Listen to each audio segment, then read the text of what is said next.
On this episode of the Star Wars Time Show, Matt and Nick will ponder if the Acolyte should get a second season and why or why not it should or shouldn't. More importantly, they'll explain what should happen with the show's characters and plot lines if a second season gets greenlit.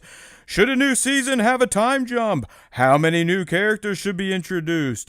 What season 1 plotline should be resolved in it, and more? Thoughts like these are in store for you in E320 of the SWTS.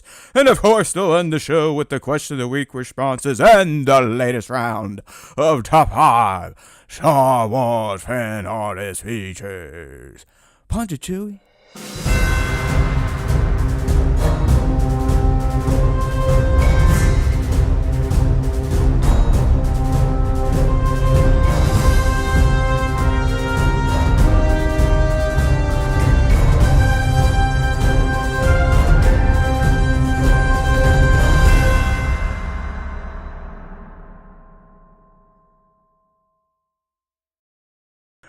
Hey, we're here now. Finally, I know, a little late, but we always say 5 p. East are as close as we can get, right? So, welcome to the SWTS, my friends. We are here, and we're still talking Acolyte. Why not, right? Why not? Last show before we take a little bit of a break, and by a little bit, I mean just 1 week. We won't be here next week unless Nick gets crazy and feels like firing things up and screaming at all of you, but I think he's going to take a rest too, so...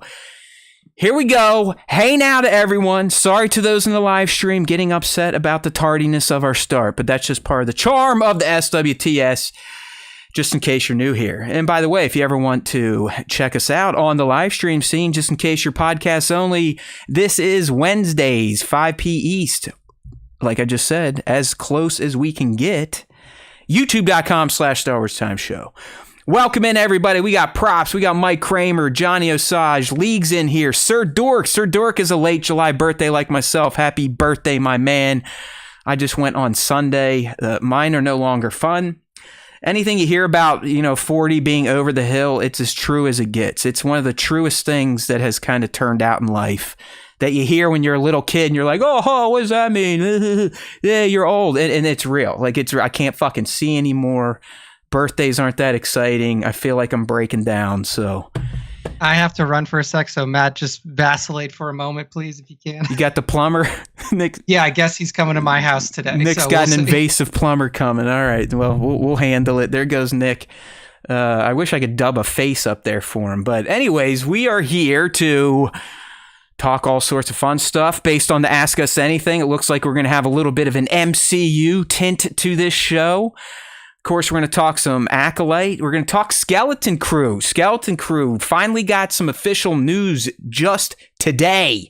Thanks to a People.com post with some imagery, interview with Jude Law and the Watts guy that's making it. So we'll talk a little Skeleton. We've got some details, when it's coming out, some character names, what to expect, all sorts of fun stuff here. And we got our friends. Phil's in here.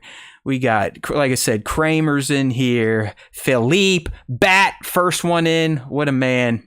Here we go. Welcome, welcome, welcome. Yeah, I League's sitting here telling me that, past 40 bifocals all the way. I'm pretty sure those are coming to me in 2024 because I can't see shit. Like anything up close, it's gone. Like when I look at my watch, I just pretend that I'm actually looking at the time because I can't see it. All right. I also got the phone thing. I'll pick that up, and it gets a little blurry. I will admit, I'm the guy now that has to increase font size on his iPhone, and yeah, it's as sad as it sounds. I'm not kidding here. Welcome, hey, Divide Skywalker, you're in here too. Hey, props. Don't worry, buddy. When you get there, you'll see what I'm talking about. Listen, I think I look damn good for 40. I'm not gonna bitch and moan too much. I've taken care of myself for the most part outside of the extracurriculars I like to get into.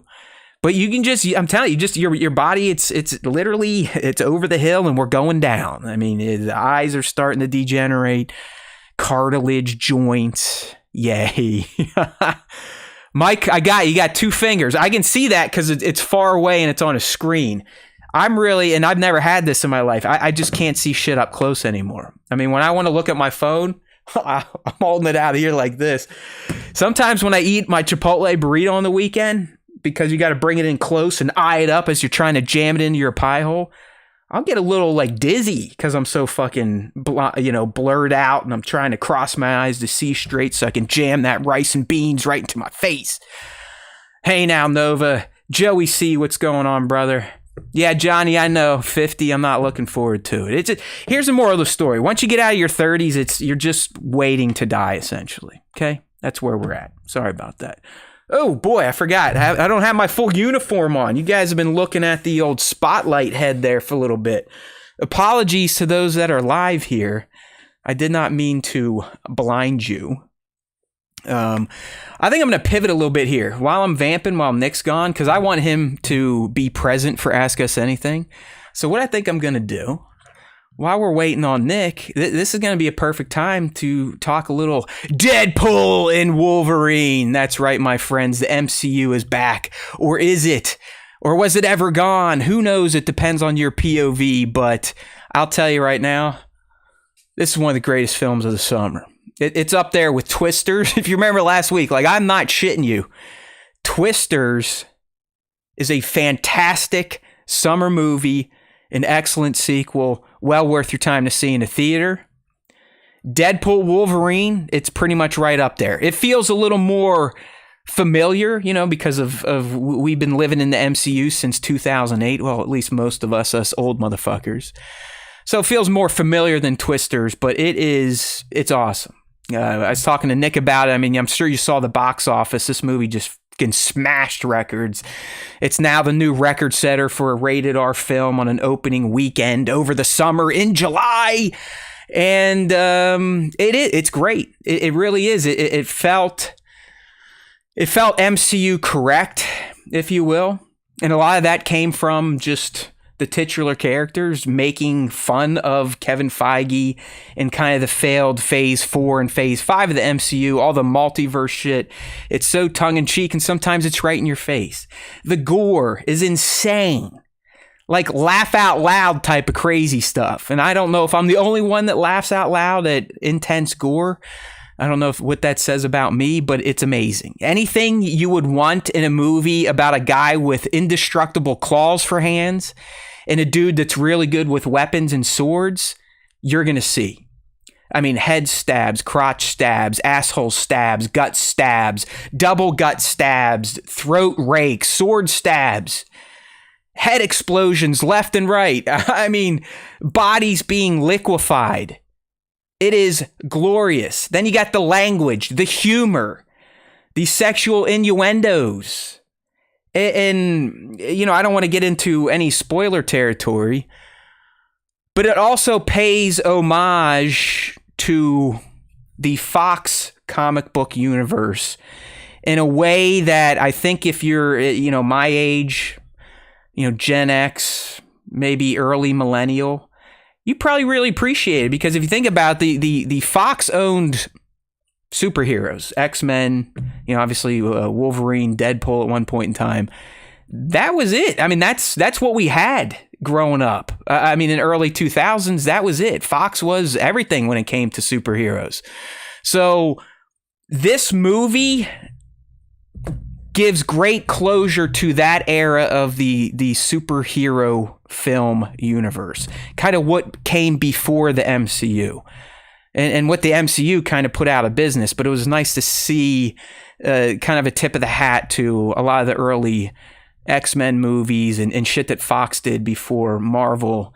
And then when Disney bought it, Disney and Marvel kind of took over. So Deadpool Wolverine, 100%. It's a must see. I've already seen it twice. I saw it Saturday. Saw it again last night because, we're going out of town and I wanted to get my free movie in. I figured why not check this movie out again, this time without my kid. And yes, I will bring that up too. I brought an 8.5-year-old to Deadpool Wolverine. Her mom was there too. It was a parental choice. And outside of some of the opening scenes and where it veers into, sexual innuendos, I didn't feel too slimy bringing a kid there. We all had fun in the end, and so far I haven't heard her calling anyone like a fuck face or trying to stab people. So I guess it's a win. But I can see young Nick is back, so we can go ahead and transition over into Ask Us Anything. But just in case you're wondering, Matt loved Deadpool Wolverine. 2 thumbs up. It's Twisters and Deadpool Wolverine. There's really no 2 better movies to go check out this summer in theater. Watch them now. All right, my friend, now that you're back, that was actually kind of perfect. We got that out of the way. Now we can get right into our questions or our Ask Us Anything. Listen, Kramer's like, my first radar movie was Blazing Saddles. Listen, I grew up in the 80s. I was watching movies like Alien, RoboCop, Aliens, Predator when I was 5, 6, 7. So... And look, I haven't gone around murdering anyone. I do definitely have a colorful lexicon, but in the end, as long as your parents are somewhat focused on you and can kind of be like, oh, hey, you know what? We don't need to be talking about that type of stuff outside the house. Who gives a shit? I think she understands it's not real and it's a movie, but the whole family had to go. We did it. Rock and roll. All right, let me go ahead and get the right screen up. We have our notes up there. You guys are seeing all of our secrets. Ooh, another secret just popped up. We got a lot of questions this week. A lot of them MCU related. Actually, 3 of you. We had Bat, League, and Nova asking about RDJ coming back. So we'll get there. Don't worry. I'm stupid and kind of placed those in the middle of the questions. But here we go. We're going to start out with a new fando here. Abigail Sky asking us, Nick, what are you currently watching, streaming, or what's on your watch list? Yeah, I mean, the funny thing is like my stuff is gonna be all old stuff. Yeah, me too. It's fine. Don't be embarrassed. Go ahead. Yeah, like Taylor and I are rewatching Brooklyn Nine-Nine. I mean, we watch just like a bunch of comedy shows. Like we don't typically watch like a lot of other style of TV. So we're watching. Not into the dramas. No, they just get kind of boring, and it's like. I already have enough bullshit in my real life. I don't care about your fake bullshit unless it's just like exceptionally well done. And I don't think that there are any shows that do it exceptionally well right now. Even House of the Dragon, we tried to watch that and it was just, we had no interest. Love it. But so Brooklyn Nine-Nine, we're rewatching. We started to watch New Girl over again as well, because that was one of our favorite just downtime funny comedies. And then what else, we go through and we watch a lot of documentary series as well. The one that we watched most recently was that Dirty Pop series. I just started last night. Almost through the first episode. So that one's good, and that one mostly came because Taylor is a huge fan of NSYNC, and that was her favorite group growing up, so we watched that, and then New Girl and Brooklyn Nine-Nine. Deadpool Wolverine giving NSYNC a resurgence. Bye Bye Bye has, I think, cracked the billboard again thanks to that movie. I did see something. Yeah, I saw something it's one of the greatest comic book movie openings ever, dude. It's so good. For me personally, all right, because I kind of watch shows on my own and with the wife. So personal shows, I just wrapped Gen V so I could lead into The Boys season 4. I think I'm 7 episodes into The Boys season 4. And at the nighttime when I'm kind of grinding on So-Go, it's Young Sheldon these days. My kid actually got me into Young Sheldon. Not sure if she should be watching that, but fuck it. I kind of dig it. Never watched The Big Bang Theory, but might watch it one day once I'm through Young Sheldon. And then with the wife, we are currently going through House of the Dragon week to week. So when we have to wait, we picked up Dark Matter on Apple TV Plus, starring Uncle Owen. So, yeah, that's where we're at on that. Okay, might be canceling a lot of the streamers here over the next few months to kind of save a few bucks, but we'll see. I got to get through House of the Dragon first. And yeah, see, that's what I almost did. Was there's the new bundle of Disney Plus, Hulu, and Max, and it's $16.99 per month, right?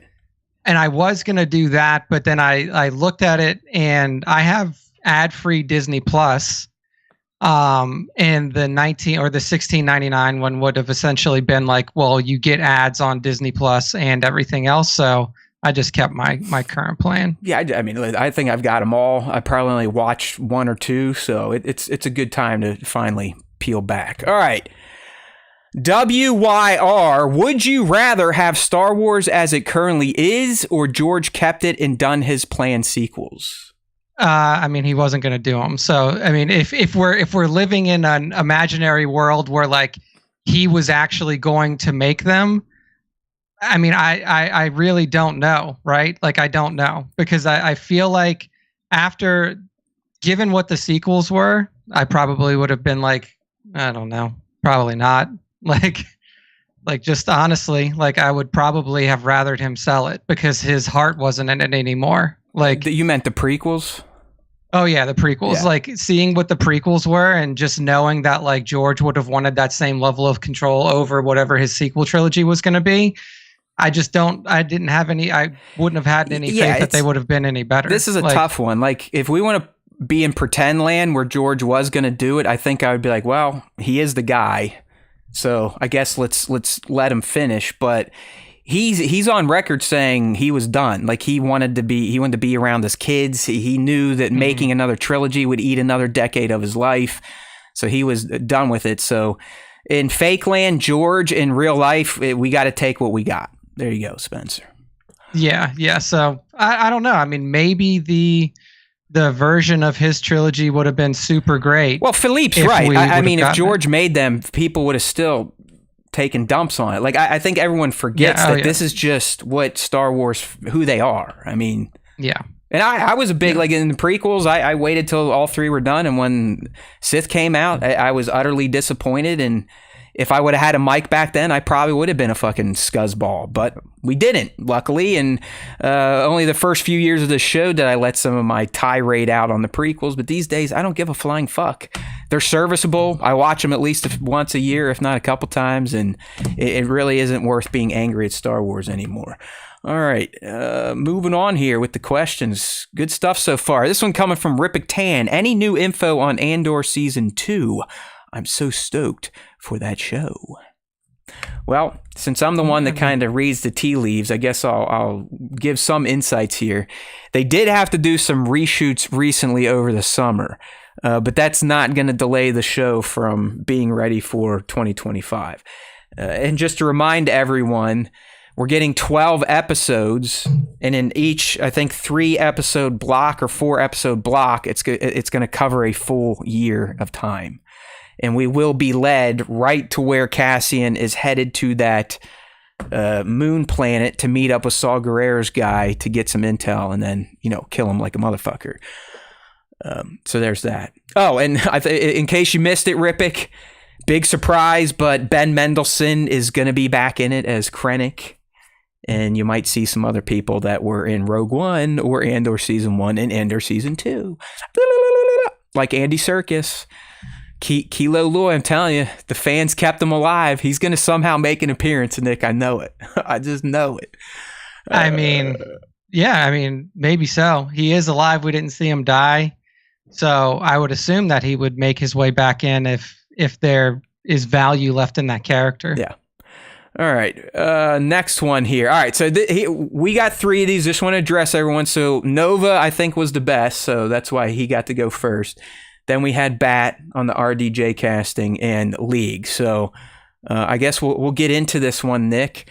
You had an interesting take, so I'm going to let you lead because you're kind of coming from someone that retired from the MCU, and it's sounding like some of the things you're hearing recently, in particular this news that came out of SDCC, that you might be starting to pitch a little bit of an MCU tent again. I mean, not even necessarily like getting excited about it. For sure, because not even a chub. No, MCU I'm flaccid. intrigued by it. I'm intrigued by it because if people remember 20 years ago when Iron Man came out, 19 years ago, like before the movie came out, everybody was like, Iron Man, really? Like, why the fuck are you doing Iron Man? Like, who cares about Iron Man? Like, even people who were into the comics were like, man, Iron Man's a weird choice. And the only reason it worked was because of Robert Downey Jr. Like, if anybody else plays that role, that movie is probably not nearly as successful as it was. I mean, Nick, would you take it to the entire MCU, at least through Phase 3, wouldn't have worked as well as it did without RDJ? Oh, absolutely. I mean, look what happened once they killed him. Then Phase 4 and 5 were like... Yeah, I mean, absolutely. Like, he was the glue to that Avengers lineup, and he was also like the glue to that like real life group of people who were working together. You know, he has an undeniable ability to bring that character of Tony Stark to vivid life. And the reason, like, some people are out there like, oh, this doesn't make it, this is so how does it make any sense in the story? I was like, Marvel hasn't made sense for 10 years, dude. That's what like, the multiverse the fuck allows are you talking for, about? my friends. Yeah, like, the people who are out there saying that, like, lore wise this makes no sense, just get over it, dude. Marvel hasn't made sense since the end of fucking of the Infinity Saga. Just in case anyone is more read up on Marvel than us, which it should be everyone listening, I'm pretty sure there is a comic thread out there with Tony Stark as Doctor Doom. So yeah, and like, even if there wasn't, who the fuck cares? Like, there's comic threads out there about literally everything. So like, the fact that it's there in a comic doesn't make it any more reasonable or like palatable for an audience. But like, I guess establishing precedent for some of the people who are like really upset may help. But to me, it's like, this guy made the MCU what it was, and I'm interested to see him play a character that is a villain all the way through an arc, because he played an anti-hero turned like very, you know, like very heroic character perfectly through phase 1, 2, and 3 of the MCU. And now to see him come back and like play a villain, I think that he could really shine as like a villain in the MCU, especially a villain like Doctor Doom that is more intelligence based, just kind of like how Tony Stark was, than a villain like Thanos, who was just like, I don't, you know, like snap and make everything go away. Yeah. I mean, listen, I'm right there with you. RDJ is going to rise the tide of Marvel again. It's going to happen. All right. I think Deadpool Wolverine is kind of like the first salvo of resetting what has happened with the phase 4 and 5. I mean, they're changing everything because of what Homeboy did anyway, smacking that girl around. So they've had to completely get rid of Kang. That's why RDJ is here. I mean, that's one of the main reasons, because Jonathan Majors fucked up. So that and like, let me be honest with you, that arc was gonna fucking suck. It did. It was sucking. I mean, the furthest they got to take it was in Ant-Man 3 or whatever, and that's when they really were trying to launch Kang as the guy, the new Thanos, and it's done. It's not happening. That's why he's coming in. He is going to make it better. And like Nick said, anything is possible in the multiverse. Just go watch Deadpool Wolverine. I mean, anyone that's seen that movie and then saw Robert's announcement on Saturday was like, okay, this could work.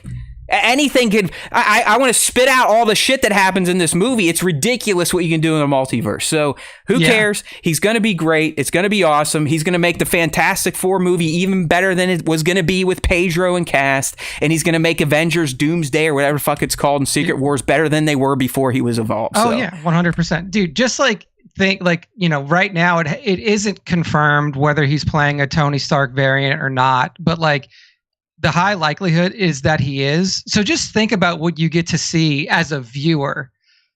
Robert Downey Jr., literal Oscar winner. Dude literally just won an Oscar this year. Literal Oscar winner. You're now going to see him play one of the greatest hero arcs that we've ever seen in like comic book movie history as Tony Stark Iron Man through the Infinity Saga. And now we're going to see him take a shot at playing a really fucking good villain arc as the same character as Tony Stark. And if you really look at that character, even in the Infinity Saga, he could have gone the other way. Like, Tony Stark is a character that is on the fence in the beginning of the MCU between being a villain and being a hero. And now you get to see the flip side of that coin. I fucking love it. Yeah. Like I'm a big fan. Yeah, man. I mean, listen, he's just going to make the whole thing better. I love everyone bitching about like his rider, what he gets. I've known this because... Dude, I don't give a fuck about what does he get? Like a car? No. It's even better. He gets an entire trailer park camp on set. And my buddy's seen it. Like, stunt guy, he's like, dude, it's insane. I mean, I think RDJ gets something like 10 trailers of his own that are just in like its own little park. It's fantastic. Dude, hey, give it to him. Exactly. if you can demand it, right? I mean, these people don't have to give him shit, and he doesn't have to work for him. So I love a guy that gets what he wants. Fuck it. Yeah, I mean, dude, he has earned it for sure. Like, he has earned it. So... Yeah, it's going to be good here. More than happy to let Disney spend their money on it. Our boy Double D Devin coming in. He's been watching some Star Wars Outlaws, saying it's looking really good. There's been a lot of leaks coming out, a lot of previews. That is coming up at the end of this month. So thanks for the reminder there, Devin. All right, so yeah, Team SWTS. We're all for RDJ as Dr. D. All right, same to you. Yeah. Same to you. Next one here. We got a two-parter from Michael Kramer 98 here. Do you consider Luke to be the chosen one via bringing balance to the light and Anakin bringing balance to the dark? I don't know. Like well, I have George Lucas's definitive answer if you just want me to take this. Yeah, here's what I'll say. It's like they mentioned this prophecy so many times, and that shit's unclear as fuck in anything that's not an interview with George Lucas. Like, if he like... I know that he's come out and clarified that like balance in the Force there is no darkness, but like considering that is nowhere to be seen in canon Star Wars or non-canon Star Wars outside of him verbally saying that to an interviewer, to me the prophecy is just not it's just a specter that hangs over stuff. Like, it's a specter that hangs over something that makes people be like, "What the prophecy?" Like in canon, you have no fucking clue what the prophecy says. Yeah, and here I'll just kind of summarize George's philosophy on the Force. This comes via Sam Witwer. It's out there somewhere. Like he basically recounts an entire conversation with George on the Force. But George pretty much said the light side of the Force is balanced. That is the Force balance. The dark side of the Force is the Force unbalanced.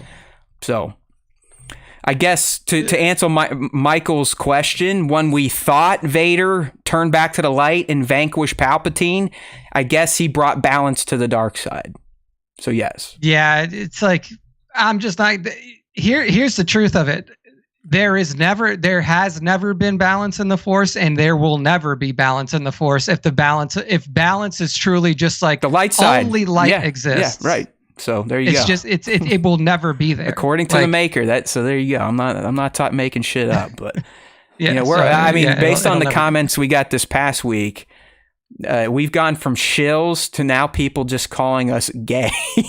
I got one just said you're gay.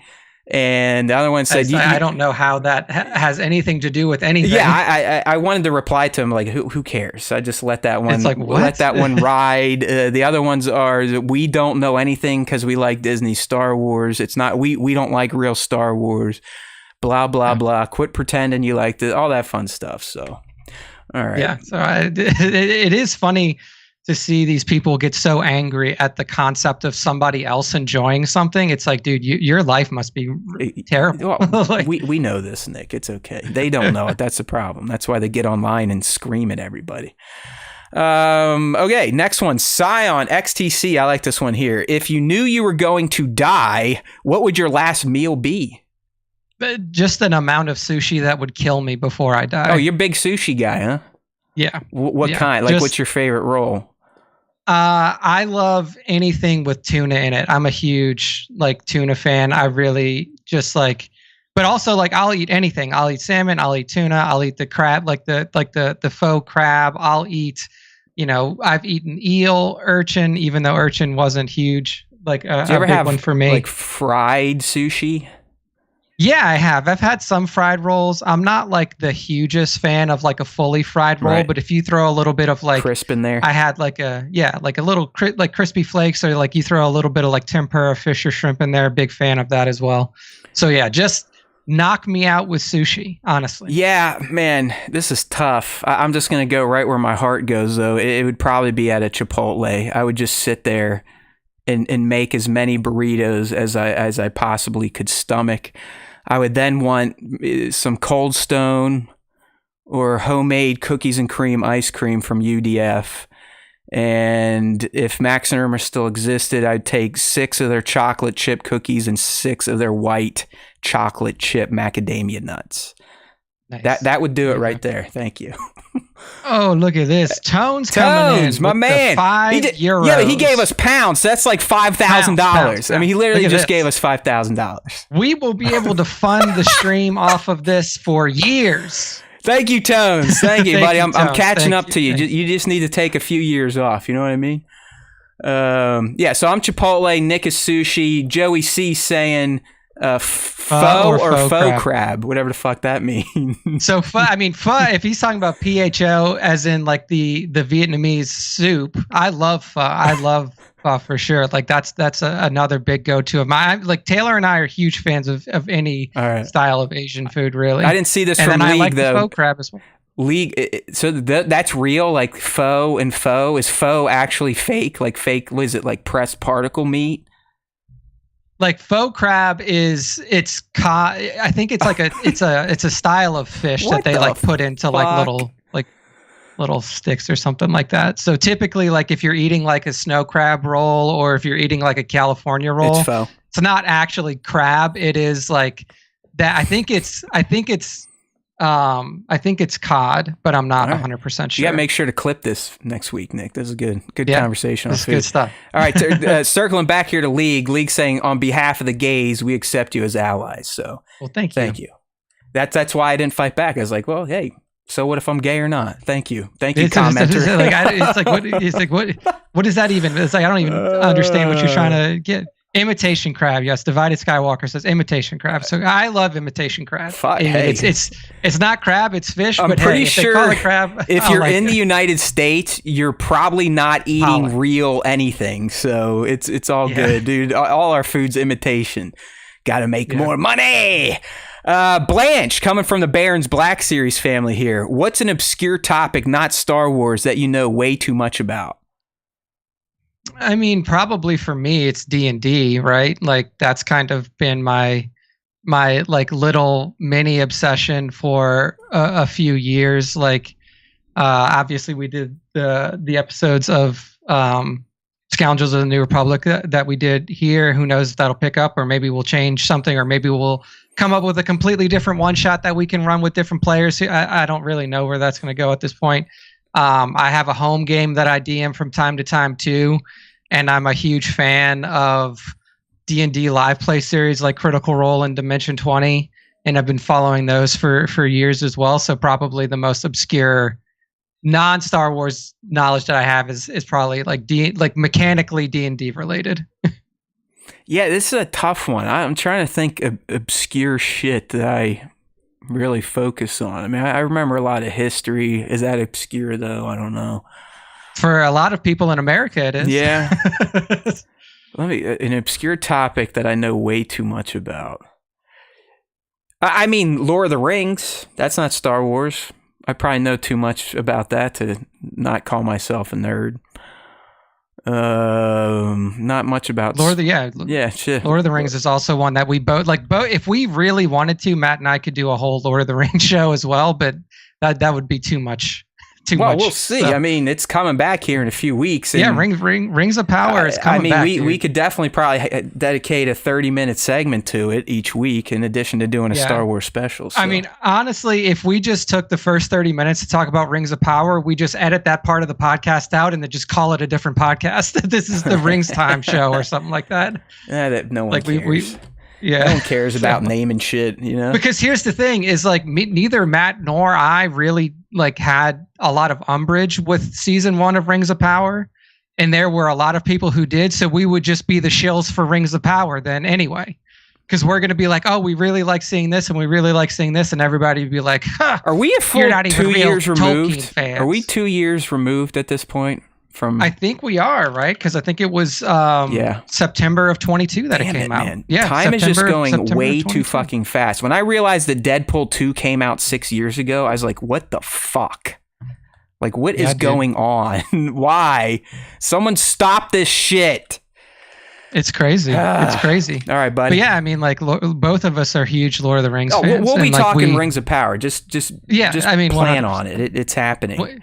I actually think when you run the clips this week, you should try to you might as well grab the question segment and see if you can get any RDJ shit out into the public. No, I'll add that in for sure. So yeah, I mean, if those of you in the chat are also fans of Lord of the Rings, once Rings of Power comes back, Matt and I will definitely be giving our opinions in the pre-Star Wars conversation, the pre-Star Wars block. Yeah, of the Star Wars listen, show. it's not going to be as detailed. Well, not that we're very detailed ourselves when we break down Star Wars. It's not going to be like Star Wars where we have screens and shit and top moments and whatnot. It'd just be like, hey, what'd you think this week?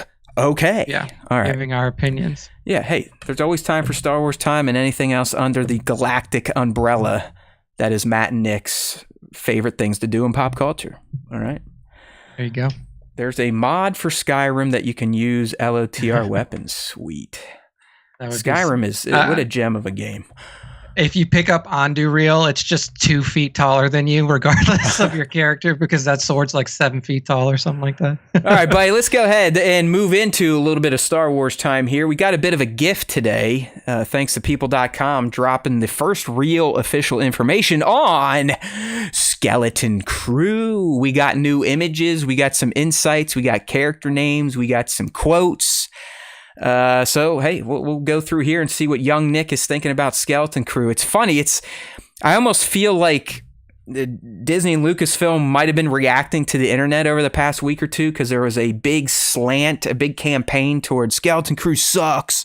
It's going to be canceled. I mean, lots of people running with this, and lo and behold, we get this drop today. So the first important thing coming out of this Skeleton Crew news release is that we have the date. And it's right about what we said, because we are gods when it comes to predicting all things Star Wars and Disney Plus, especially schedule, December 3rd. So we are saying late November, or it could be like the Book of Boba, December into the new year, and it looks like that's exactly what we're going to get. It's not clear yet if we're going to get a double episode drop like Lucasfilm has been doing recently. They did it for Ahsoka. They did it for Acolyte. They did it for Bad Batch. So you would think, Nick, that we're probably going to lead on December 3rd with the first 2 episodes of Skeleton Crew. But we got some other insights here. You know, we've known all along it's going to be about kids. It's going to be an Amblin movie, you know, Goonies and Star Wars, shit like that. We knew Jude Buddy was in there. But now he got his name, and I think the name is fantastic. Like it's very Star Warsy. There was a point in time where there was a lot of information around Jude and his character being a Jedi. It seems they have decided to kind of pull that back, or maybe hope people forgot, or maybe it was bullshit. But you get no mention of his character being a Force user in this interview, but we do learn finally his name, and it is Jadna Nawud. Jadna Nawud. All right, so that's what our 51-year-old good-looking Jude Law will be playing. Here's the synopsis again, just in case you forget. And if you're on the live stream, we'll be scrolling through some of the new images here. First one up here, we got Jadna with the kids, and it looks like he's talking to one of those door robots, you know, Jabba's palace. Yeah. So they're probably going somewhere to ask for help or get help. But here's a synopsis again. When 4 kids make a mysterious discovery on their seemingly safe home planet, they get lost in a strange and dangerous galaxy. Finding their way home, meeting unlikely allies and enemies will be a greater adventure than they have ever imagined. All right. So we also get some new shots of the child actors who are going to be the leads alongside Jadna Nawud, played by Jude Law. In this picture here, Nick, remember we talked about there was going to be a young Autolon character. That is the species of Max Rebo, and sure as shit, there they are. I think we even had the name right, or reported it correctly. It's Neel, Neel.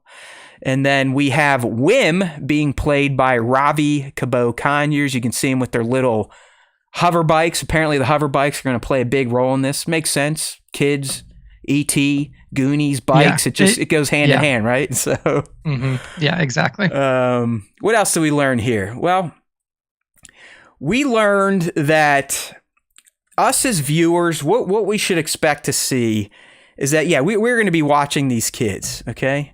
And we're going to be watching these kids maneuver through places where they shouldn't be, and that we are going to be seeing children in environments, in a Star Wars environment it's going to be very thrilling, very unique to us. And he's correct. I mean, when have we ever had kids drive something in Star Wars outside of those Ewok movies from way back when? You can't even really say Jake Lloyd, because Qui-Gon, Obi, and the adults were kind of driving that show. You know what I mean? I mean, like the closest thing that we get, right, is in animated stuff, like what was the new animated series that's getting to season 2, Star Wars Young Jedi Adventures. So like, but even there, they're Padawan-esque, and they have lightsabers, so they're not just dopey regular kids. Yeah, it's more through the lens of like Padawan Jedi. So like in terms of just like following kids along, we haven't really had anything like it, right? I mean, you had that one stretch during Clone Wars Season 7 where it was heavily focused on Ahsoka and the Martez sisters, and the Martez sisters were kids, but like in that story, they were like ultra matured by the society. Yeah, I mean, they were teens. Like these are kids. Like I'm thinking maybe 10 to 12, 8 to 12, something like that. Like my daughter's crew. I mean, so he, like, given what I've read in this, and like, here's what I think: it's going to be tonally way different than anything that we've seen. I mean, maybe even more unique than the Acolyte. Yeah, 100%, 100%. Because I feel like the tone in the Acolyte, while it was definitely different than we've seen in Star Wars before. Maybe the tone. Perspective was different in Acolyte. Yeah, the perspective was different, and like you get a lot more. Like in the Acolyte, there was a lot more focus on like the seeds of darkness and like how those kind of grow. But this one is going to be almost like the polar opposite. Like everything that Law is saying, and all of the quotes within this article are like, this is going to be like a fun kid adventure where you're going to be smiling the whole time, and you're going to be like on this like fantastical adventure with children, and like seeing the Star Wars galaxy through the lens of non-Force sensitive children. So, I feel like that may be like, well, this ain't really going to be for me, for a lot of people, but it's also going to be very refreshing, and like this is probably going to be a great live action show for you to watch with Charlie. Oh yeah, honestly, like dude, to me, I just, as I was reading this and thinking back on the past, it's going to be Goonies, right? I mean, here's another quote here. These Jude Law, Jadna, and all the kid characters, they're always going to be in a constant state of confusion and jeopardy and challenge. So the series is very much a piece about working together and overcoming fears, and overcoming perhaps one's opinion of oneself or one's own weaknesses in order to succeed. So yeah, it's screaming Goonies to me. All right, they're going to be in trouble. They're going to run into problems. They're going to have to work together, figure this shit out, and rely on an older human to kind of help guide them through. Here's a cool image. We also get another shot of another new character here, if you can see it on the live stream. We are being introduced to the droid character, who's going to be SM-33, voiced by Nick Frost. We can also see all 4 kids here. There's Wim again. You got Fern, played by Ryan Kiera Armstrong. You got KB. She's the girl with the... damn it, I always forget his name. Data. Not Data, but not Data, Geordi. Geordi. Geordi's visor, and then you've got Neil, the Autolon there. And this droid, Nick, from what I read...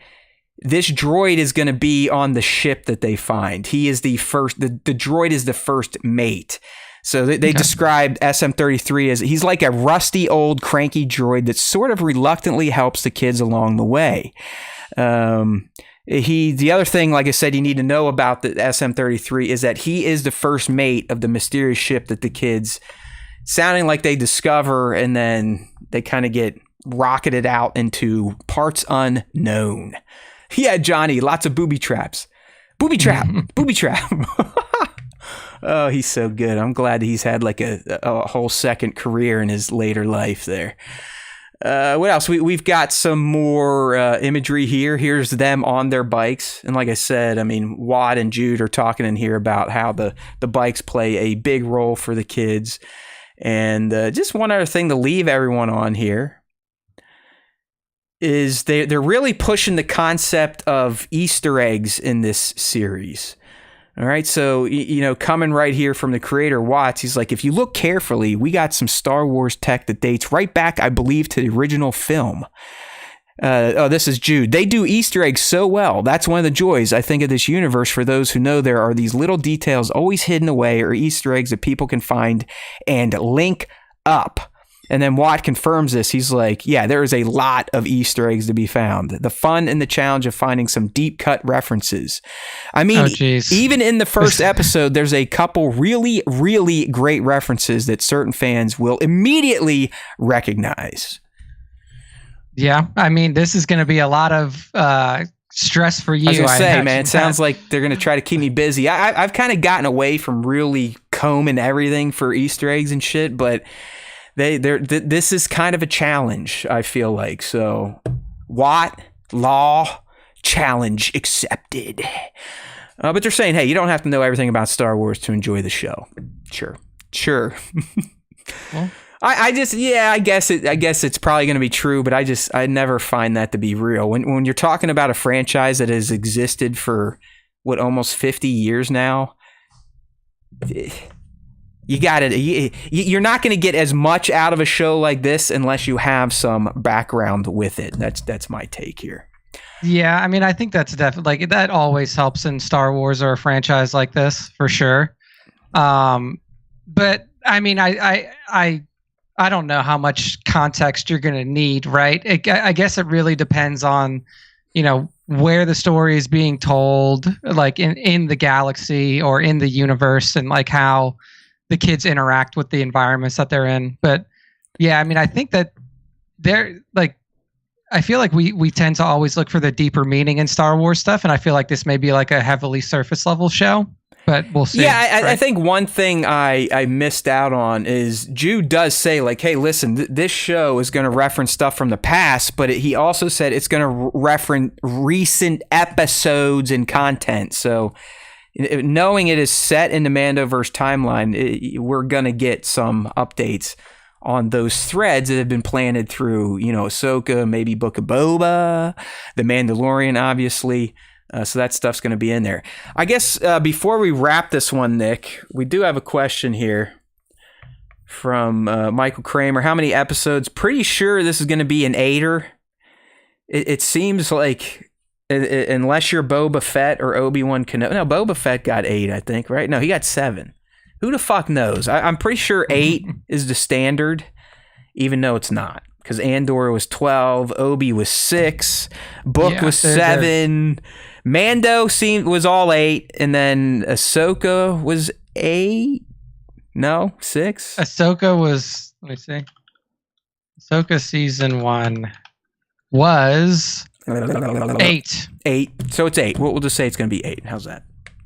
Yeah, so we'll see. Josu getting on it says it looks like fun. We'll see. I'm with you. Here's the thing. Here's kind of what I'm going to put forward. Like, I always knew the Acolyte was fucked. I mean, I could have told you that 2 years ago because it's helmed by a transgender person right there. That it was starting at ground zero. What's going to be different with Skeleton Crew, and I hate to say this out loud, but I'm just going to say it. It's being done by a white guy. It has a white guy lead. And the fact that there are kids in it, I think the angry Star Wars people, at least the ones that had some ridiculous takes, like very racist, misogynistic shit, not those that had valid critiques of the Acolyte. You know what the fuck I'm talking about. But the dipshits of the world, the Star Wars theories, what they'll be upset about is that it's about kids. That will be their rub. Or if there's like a misplaced reference or Easter egg, that's what they'll find to shit on this show. Because they always find something. No Star Wars can come out these days without a contingent of fans being complete insane asswipes. So prepare for it. I know League and Tones, they said they're already starting to see it just today, now that we have some official shit. All I can hope is for the children actors that their fucking parents are controlling their they shouldn't even have socials to start with, but hopefully their parents are ready and they're bracing for the storm coming December 3rd, because whether you want to believe me or not, there are going to be people in this world that are going to try to destroy these kids because they're in a fucking Star Wars show that they don't think is good. And that's the broken state of the fandom and really the world. So it's just another day, another fucking dollar. Yeah. I mean, in the reality of the fact is, like, not everybody's going to like every show. And that's just the truth of it. But, like, how you act when you don't like something is the true kind of, is like really what is indicative of, like, are you a sane person or not, right? Like, it's fine if you don't like something, but if you're going to go out there and you're going to attack the creators, or you're going to attack the people who are in the show, then you're a trash human, and you know, like, your opinion is just disgusting because of how you express it through hate and through negativity and through, you know, all of the bad messages that you send to the people who are involved. So, like, I just, like, if you don't like it, you don't like it. That's totally fine. But if you don't like it and you're going to go out there and you're going to threaten people, or you're going to, like, put people down, it's not like, what are you doing? What are you doing? Yeah, like, Bat's already coming in here, like, not a word uttered from the show, yet they're already saying it sucks. Yeah, I mean, that's just what I mean. It's what they do. I'm sure Fucknut, you know, Dimple Chin is out there today. That's going to be his big thing. Like, something, Skeleton Crew broke something already. Just prepare for it. Oh, you gotta love the wars. All right, so there you go. Skeleton Crew recap coming out 12/3. We're expecting 8 episodes. We're anticipating a double drop on the 3rd. Is the 3rd a Tuesday? Let's figure that out. Hold on, I'm almost there. It is. Yeah. Yes. There you go. All Thursday. Right.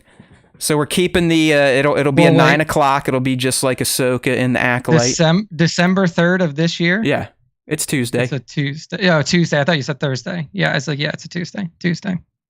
Yeah, no, okay. That's perfect. That is perfect. So that means we'll be able to do just what we did for the Acolyte. You know, we'll get it all watched up. Have all day Wednesday to prep and plan, and hopefully be excited to talk Skeleton Crew come 12/3. The only thing that sucks about this, now that I'm thinking about it, is that I'm going to have to be doing this shit right in the middle of my 4-week break. And that is not going to make me happy. They better not fucking air an episode on Christmas Eve. You better fucking take the Christmas holiday off, you fucks. Yeah, I mean, I don't know. I mean, you know how the movie releases would go. I mean, they wouldn't release on Christmas Eve, but they were definitely trying to grab that audience. Well, so I'm telling everyone right now, Nick and I are not doing a show Christmas Eve or Christmas Day. No. Okay? Not ain't fucking happening. Sure. So we might be doubling up 2 episodes on, well, hell, we're not going to do shit on New Year's or New Year's Day. This is going to be very interesting Christmas block coming up. We might have to maybe shift to Thursday, maybe the 2nd or the 3rd, do a special. Who knows? We'll figure it out when we get there. But there you go. There's your Skeleton Crew dump. Jad Nawood. I mean, that almost sounds like he's from Dune, right? Jad Nawood. Yeah. Yeah, the name Lisa is Nagaib. Casuals. Damn, that kind of pisses me off that it's dropping December 3rd now. Fuck. Why you do that to me, Disney? Like, I'm going to stress out over this now. Like, that's how fucked up I am with Star Wars, and because I'll be off. I never want to, like, go deep nut Star Wars when I'm off, so that's going to be fucking with me. And it's going to be airing during the 2 biggest fucking holidays of the year. Is this real? Yeah. Like, I fucking hate Skeleton Crew. Fuck it. I'm going to start it. I'm going to start fuck Skeleton Crew release date.com. Man, that pisses me off. All right, let's move on so I don't get too triggered here. Fuck. Look, I mean, this ain't right. All right, whatever. We'll figure it out. Don't worry, we'll figure it out. But Nick and I, we're going to lose some, like, prime Star Wars content covering because of this shit schedule. All right, people, it's about that time of the show. I'm liking our pace today. It might not be a 2.5 hour show. I'm kind of digging that. But it's time to get into this week's special topic. As promised, this is our last discussion, at least, thoughtful discussion. I'm not saying the Acolyte will never come up again, but our last thoughtful discussion on the Acolyte. So as we teased last week, we kind of recapped our wants and predictions for season 1.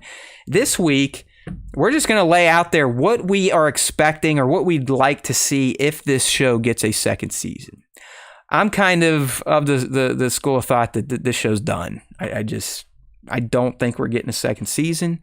I'm trying to get better at being a glass half empty Eeyore person. We'll see. So far, I'm like 8 months into therapy and can't quite snap that shit yet, but we'll get there one day. All right. But we still have desires. We still have dreams. We still want to know things based on how the Acolyte season 1 went, and more importantly, how it ended. It definitely teed up some very specific narrative threads that could be followed in the second season.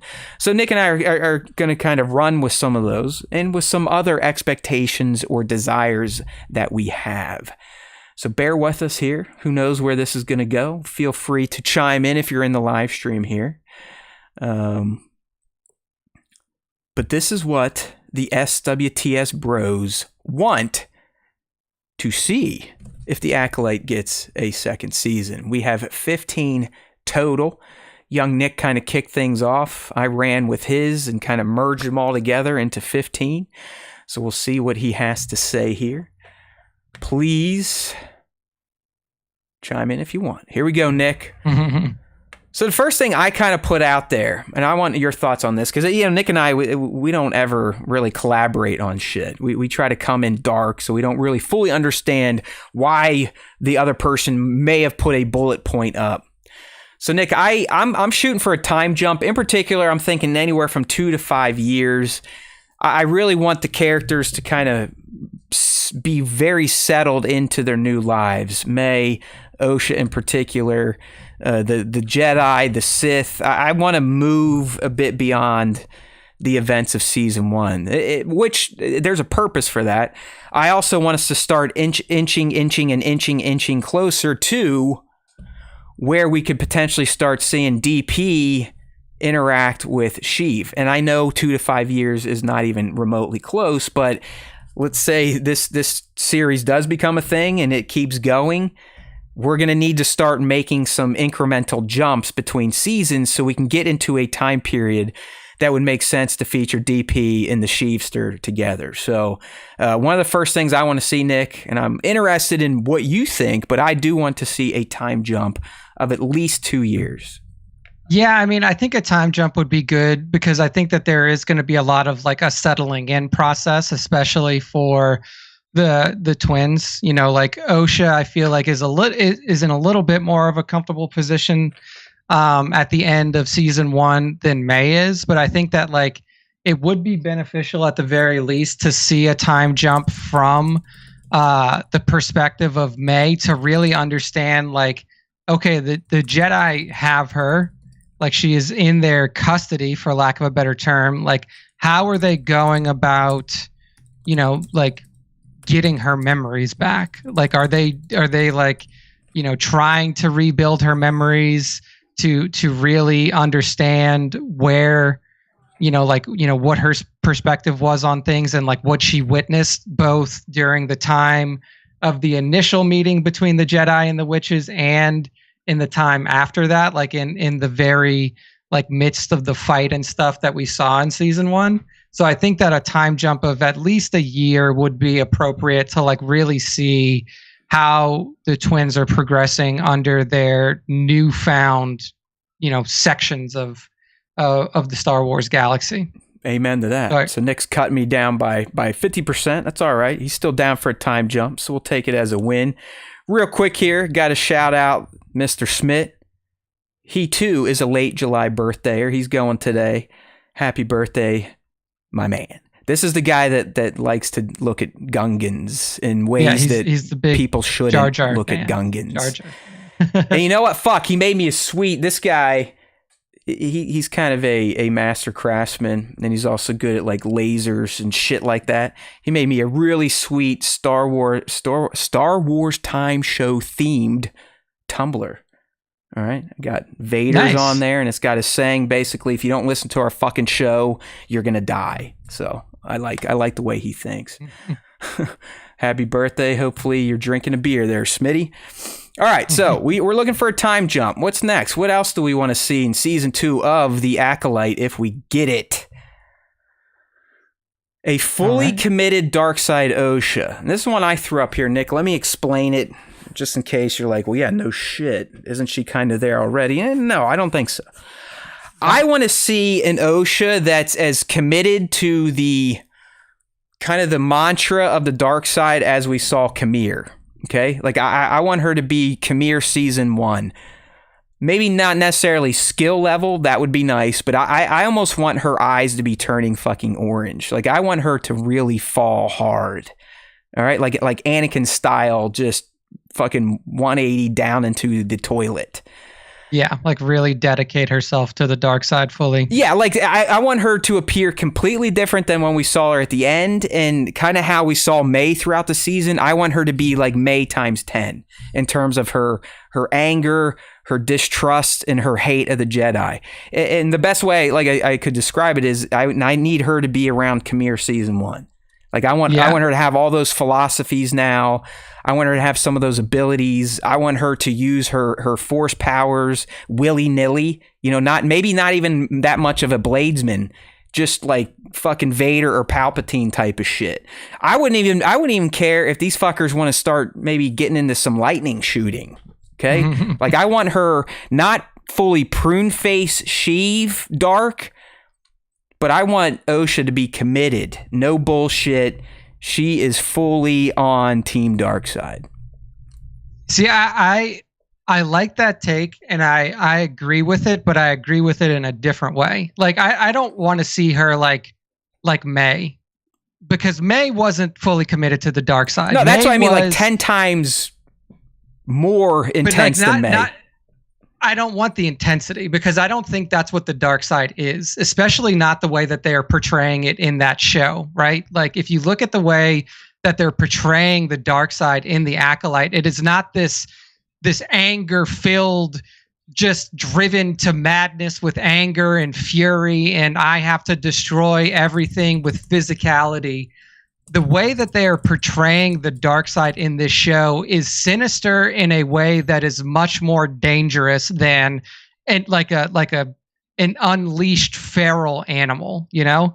Like I think that the way that they are portraying darkness in this show is sinister on a level of like it is subversive, and it is the quiet confidence of knowing that I am right based off of my experiences with the light and the dark.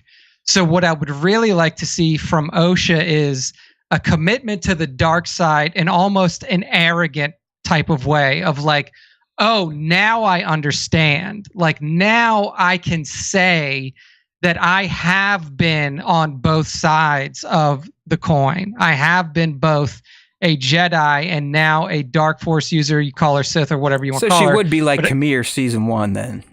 So yeah, but like Kamir was not this like feral May times 10 thing. When he started the fight, he was pretty fucking feral. Yeah, but that's like a combat type of thing with like if they're gonna be in combat a lot, then like show the prowess of being a practiced dark side user. I don't know if she can get there in even 2 to 5 years, but like some proficiency in combat would be nice. But like the style of dark side that I really liked was looking in a Jedi's face and almost laughing at them. Like looking in a Jedi's face and being like, I was one of you, and it's hilarious that you think you're right. And I like that way more than just like some power hungry feral dog. Yeah, there you because go. Nick said it better. That it was mine. Nick said it better. That's what I meant. All right. But yeah, I mean, like, it's just like a different perspective on it. So like, but if like you would rather see just like an anger-filled OSHA that is like out for revenge, then that's like definitely one way to take it. But I really like the oh, it's cute that you think that you're on the right side of this when you so clearly aren't. Like, I like that angle of it more. Yeah, she's going to be a sassy bitch. There's no doubt about it. I would like her to have red eyes, though. Why not? Kamir should fucking have red eyes, too. But we don't really know. He's DP's apprentice, or is he? Or did he quit, or didn't he? Who the fuck knows? All right, next one here. I threw this one down here. Darth Plagueis as a POV character. For those of you that don't know what the fuck that means, we would essentially be getting narrative delivered through his lens. The better example this year, Saul was POV, the twins were POV, Vern ended up being POV.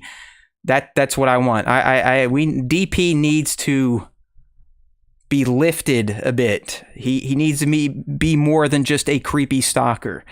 We need to hear him. We need to see him interact with some of these characters. And I think the best way to do that is to make him point of view. Don't think it would happen in this season. I think she would maybe save that for a few down the road closer to Sheev. But I personally would really like to see DP as a point of view character driving the narrative through his eyes. Yeah, I agree. I think that like Darth Plagueis has been now been introduced to the series, and we know that he is in some way connected to, the character of Kamir, whether it be, through obviously through being his master, but does Kamir know that he's there watching them right now? Who knows? Right. But, are they still master and apprentice, or has that dissolved? Yeah, is what Kamir referencing as I've been cast out from both Sith and Jedi? Was he a former apprentice of Plagueis, and Plagueis is still keeping an eye on him? But I think that now that he's been introduced as a character with investment in the mains, then we should see more of his more of his machinations from his perspective. I mean, and, honestly, how he Nick, is operating. I would be fine if they used him in season 2 like Vern was used in season 1, where she's sort of POV but not really until the very end. But she kind of had little spots in almost every episode outside the flashbacks, obviously. That would work for me too, where you get a little bit of him, you get a little bit of his insights, you hear him, you get to understand what he's thinking and saying to whoever he's interacting with. But he needs to be more than just a cellar dweller, a peeping Tom. We got to have some interaction. So either give me him presented like Vern was in season 1, where, she's kind of a main, but didn't really drive the overarching narrative. But we learned enough about her. And by the end, we understood more about her. And that's all I'm asking for with this guy. Okay. Yeah, no, I totally agree. I totally agree. It's understand, have a little bit more understanding of what his purpose is here. Yeah, even if he's what's his name, Hego. Hego Damask. I say Hego. I don't know. I don't know if it's Hego or Hego or Hego. Or I say Hego. She says Lego. My fucking ego. All right. Yeah. Next up, kind of sticking with our man Darth Plagueis. We would like to see Darth Plagueis and Kamir interact. And Nick, you kind of put this one up there. Are you thinking? Do we want flashbacks, or do we want present time, or do we want both? Are you getting greedy? Is he getting greedy with this interaction?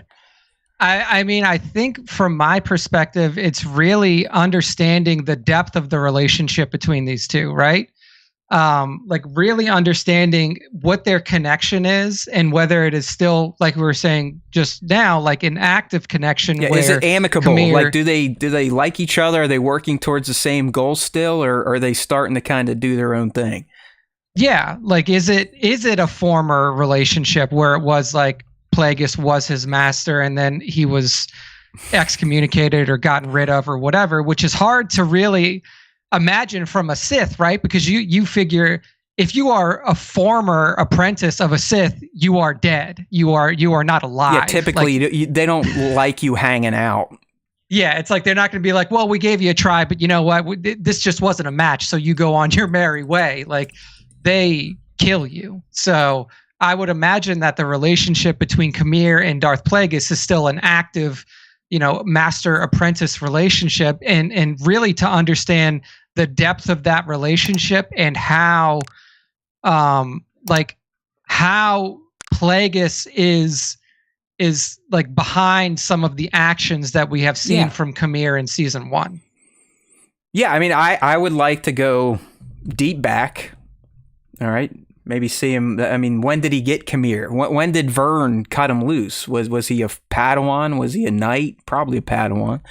Did he pick right back up with DP? Did these two have anything to do on Brendok? Did they know about Brendok? Were they there together? Yeah, I mean, that type of stuff. So I'm with Nick. I need to see these two interact, and I would like to get backstory, but also what they're doing in the present. And the chatters here, Nick, we got some more pronunciations. We got a Hugo, a Yugo, my ego, Lego, my hippo, Lego, my Hego. So it's one of those. There you go. I like Hugo, Yugo, Huey, Dewey, Louie, and Daffy and Donald. All right, what if DP just tracked him down and kills Khmer in S2E1? I mean, if we believe Headland, it's master and apprentice, but that is a good question. They're divided. Is it a now contentious master and apprentice, or is this all part of DP's plan? I mean, it could be. Yeah. It could be like, hey, you need to go out. I've sensed these beings. It could be a virgins. Check them out. Have some fun. I mean, it could be like a Sidious, like a Darth Sidious and Darth Maul situation where it's like, look, you're my apprentice, but you're my apprentice for like the short term because I got something brewing that's going to be way better than you.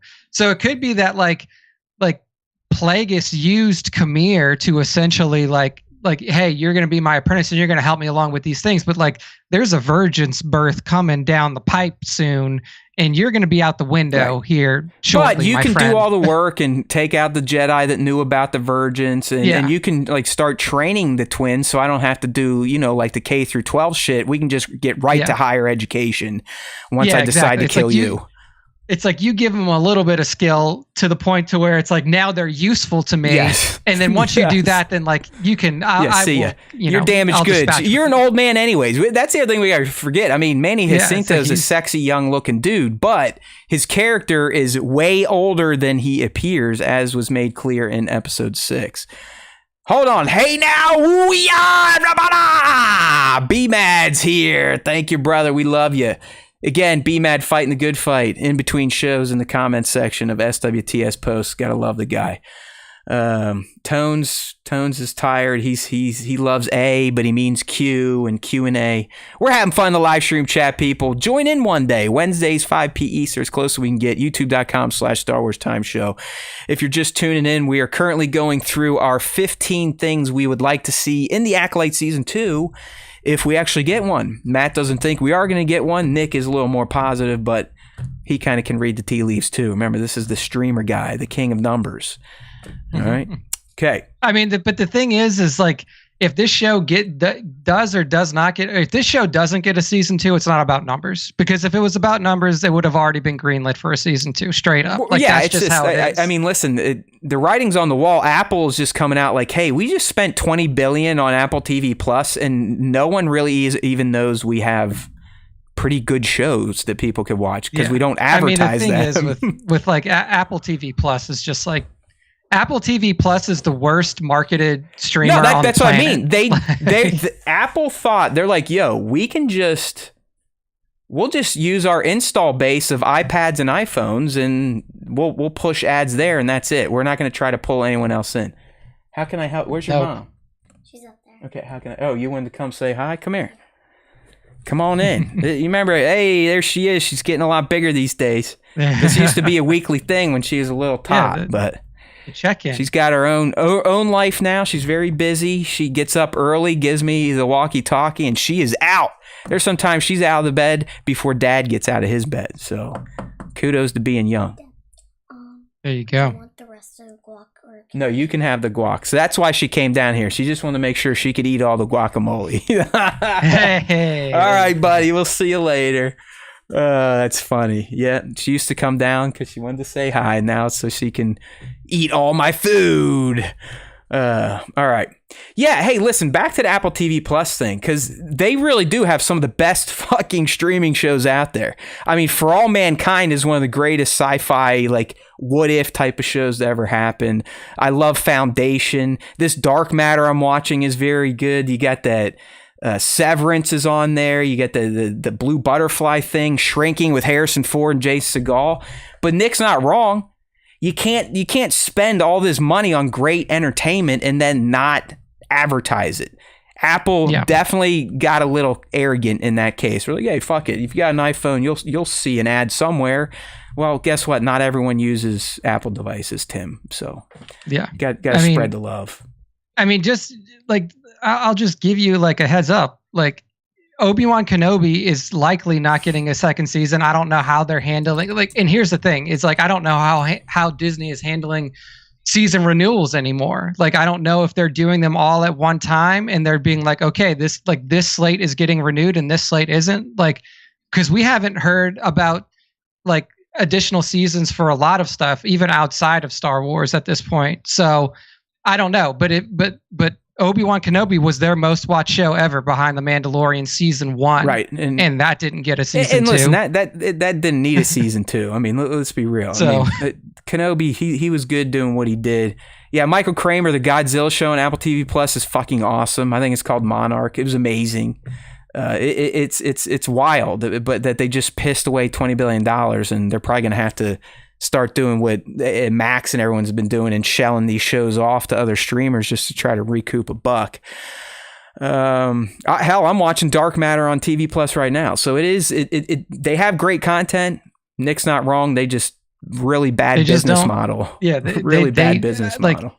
For a company that was built purely off of their marketing, like that was the only reason that the iPhone and the iPad and all that stuff popped off during the Jobs era was because their marketing was unsurpassed. Like they had the best device marketing ever. Steve Jobs is a special human. I mean, I know Elon Musk wants to be him. I think people forget like Jobs was never really in there creating anything. He was just the idea guy, and then he could motivate, sometimes in a very bad way, very intelligent people to do amazing things.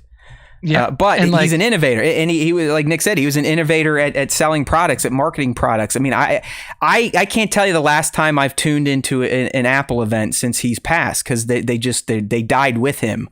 They're not the same anymore. They try to recreate Steve Jobs and what he used to do on the stage in his jeans and black turtleneck, but they can't do it.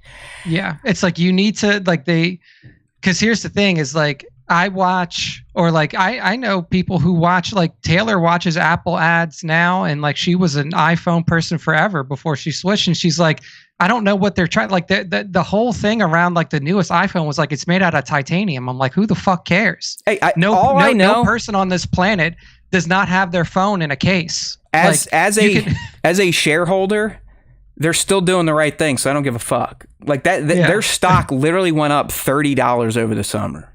Yeah, just for shits and giggles. Now, so yeah, yay. like right now, like their stock position is really strong because of like just like their built-in install base, and like they're like every time they put out a new device, it goes up because their returning customers come back and buy it. So it's like once you're in the ecosystem, you stay in the ecosystem, which was important for them. But anyway, like until the world liquefies, Apple's going to help me retire. That's all I'm going to say.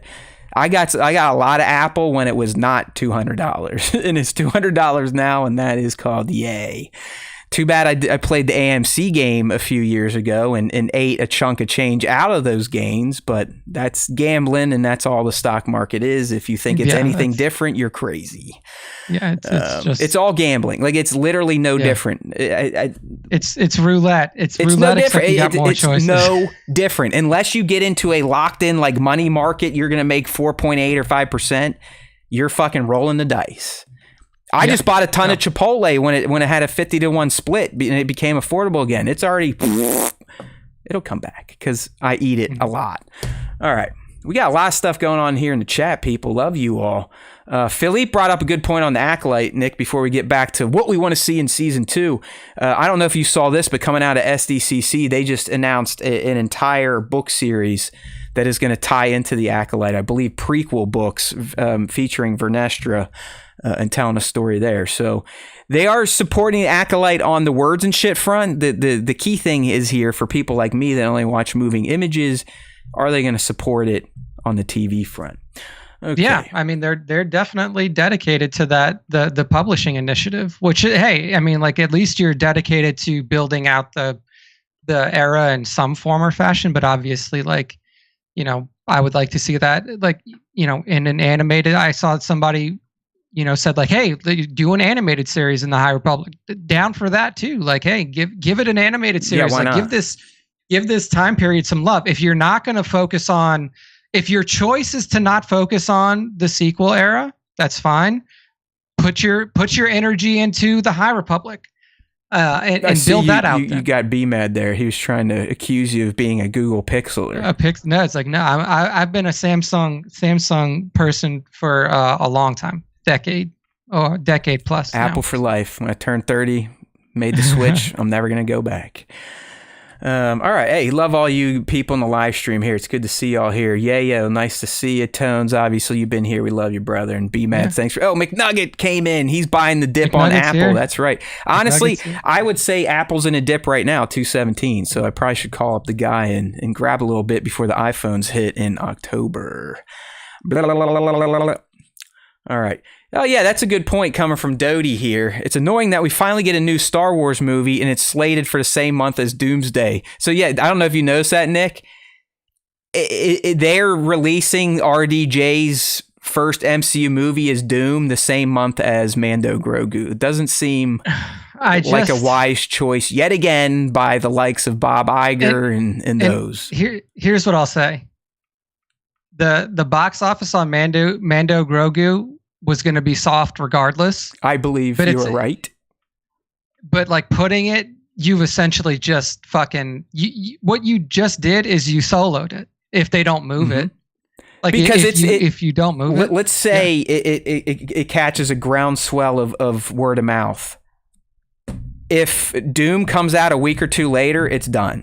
Like, it's done. It's not going to get any more... second viewings or like, hey, yeah, go check out this movie this week. They're like, fuck you, RDJ's and Doom. I'm gonna go watch that. So yeah, it's and who knows, man. I mean, we've seen how fluid Disney's Star Wars schedule has been since 2019.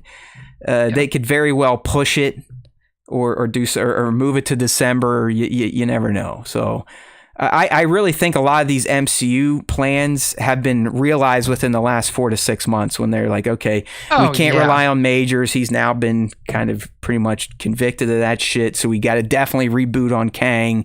Let's call up Robert. How much is it going to take? You know, they kick the wheels on it and here we go. They're essentially rebooting the MCU. And I think it started with Deadpool Wolverine. Yeah, for sure. So I think that like, if anybody like that is controlling that slate has a brain, they'll move. It's very dumb. It's very dumb. Yeah, like they'll move one of them. I mean, I know it's sacrilegious, but you fucking did it to no. They didn't do it to Solo. Release it in February, March, something like. Just do it to where like your summer movie blockbuster is Marvel and your holiday movie is Star Wars, dude. It's fucking easy. Like, it's not rocket science. Like, it's the easiest thing in the world to do. And it's also the easiest mistake to see because it's the exact same thing that happened with Solo, right? Like, Solo comes out right next to Infinity War. And it's like, well, what the fuck did you expect? Like, and then it wasn't just Infinity War. It was also like the next Jurassic movie or something like that too. Like it got like slammed inside. Yeah. It got like slammed inside of these two movies that just had massive buzz behind them. And Solo was like instance one of like, can we do a Star Wars spin-off movie after Rogue One? Like Rogue One was obviously like the proof of concept, and then Solo was like, can we continue to do this? But you killed it before it even had a shot. Rogue One was still like a New Hope prequel, so it was like a spin-off light, where Solo was a true spin-off. Like let's punt this character back to a younger age and just focus on him. Yeah, I mean, so- I'm kind of with Devin and some people in the chat here. I know it's sacrilegious. Star Wars was always a May release all the way through the prequels, but then we switched it to December with the sequels, and I kind of dug Guess it. what? I do like the December Star Wars movie. And you had 3 movies that grossed over $1 billion worldwide. Yeah. So I would say that Star Wars does pretty well during the holiday season, you know? So yeah, I mean, there's no way that you can keep that slate the same way. But All right. Well, hey, thank you there, chatters. You definitely took us on a little bit of tangent. So let's kind of we're going to get back to what we want to see in the Acolyte season 2. Solo's a good fucking movie. You're not wrong, Divided Skywalker. Solo's a good movie. Solo's great. I love Solo. Solo is a good movie. Solo is the first movie. Yeah, it is. It's the first Star Wars movie that I ever showed my girlfriend. There you go. So we watched Solo first. The question And is, Nick, then- when you did it, did you do the popcorn bucket trick or not? We were watching it at home. Okay. Did you do the popcorn bag trick? Yeah. But we watched Solo, and then we went to go see the original trilogy and like a drive-in theater. On 3 different days, not all at once. The chat is so great today. Like, why did Rogue Squadron get canned? I don't know, because Lucasfilm can't figure out how to fucking make a Star Wars movie since The Rise of Skywalker. That's why. Here's why. You want to know why? They Rogue Squadron realized got Patty canned? Jenkins wasn't as good as they thought. Because they saw Wonder Woman 1984. Yeah. Like, that's just the truth of it. Yeah. They're like, this movie was awful. Uh-huh. Like, Wonder Woman 1984 was hard to watch, at least for me. I It's don't know. not good. Like, It's not good. Especially when you're coming off the first one. You're like, wow, DC finally made a fairly compelling superhero origin story, and so you're excited for 84, and then it's fucking trash. It just wasn't Dog good. shit. And like, Yeah. and then that makes you reassess the amount of freedom that you give to a writer, because like, if it's just Patty Jenkins after the first Wonder Woman, you're like, have fun, go for it. And people forget she didn't write the first Wonder Woman. That was still under Snyder's tutelage. So, Yeah. all right. What do you think? Back to Acolyte, maybe? I'm Back sorry. to These Acolyte. motherfuckers have got me so distracted in the live stream. I love them. All right, here we Back go, to Nick. Acolyte, yeah. We're moving on. We're sticking with Q. We want Kamir's Jedi and Sith backstories in season 2 of The Acolyte, if it shows up. Yeah, I mean, I definitely want more of that backstory, just because, you know, obviously he has been the most intriguing character of the show so far, and he's a rarity, right? Like, he's a rarity even within the galaxy itself. You don't have a lot of people who were both Jedi and Sith, you know? Like, you had Count Dooku, who was one, you had Revan, who was another, and then you had Malik, who was another. And other than that, there really haven't been a huge amount of people who have, and Anakin Skywalker, obviously. One last, Tones hit something here. Tones is saying, get a Godfather-style Jabba the Hutt movie made. Guess what? There was going to be one. That was supposed to Guillermo happen. del Toro was going to be making that movie. Yeah. So, Yeah, they pitched that at one point, and Yep. obviously that came along. all right. with Sorry, Nick. a lot of other I stuff. will no longer be sidetracked by these mofos down here. All good. But yeah, I mean, I think that's what makes his story interesting, is to see the fall from both angles, to see the excommunication from the Jedi Order, and then also if he's telling the truth, like, because we ultimately don't know if he's being truthful about his time with the Sith and being discarded as well. But like, if that's the case, then like, give us that too, because then you get this unknown perspective from a character that we've really never seen before. Like, not only are you seeing somebody who's disillusioned with the Jedi, which we've seen a lot already, but you're also seeing somebody who's relatively disillusioned with the Sith and being Yes. like, look, dude, like, they fucked me too. So, you know, like, so I'm really kind of like forging my own path here and like finding my own way in a galaxy that's going to kind of be in between Jedi. I'm and going to Sith. call myself Ren. Yeah, like it could be that, like, hey, like, it's like the guy who was like, I couldn't like, I couldn't be on this team or this team, so guess what? I'm making my own fucking team. Like it's, like I'm making my own team and this is how my team does things and this is our goals and this is our values. And I think that it could be really interesting, especially knowing that in the sequel trilogy there was a faction out there that was already based around that. Yeah. I think it could be interesting to see that perspective. I think for sure we get his Jedi backstory because of the tie to Vernestra and her clearly being she would be a main player in a second season. Where I'm a little sketchy would be on getting the Sith stuff, because I think if you do that, you almost have to give us some of our other wants of having, DP become more involved, potentially all the way to the point of being a point of view character. But Kamir's Jedi backstory is a must. I mean, they've already teed it up. We've seen the scars. We've gotten the hints.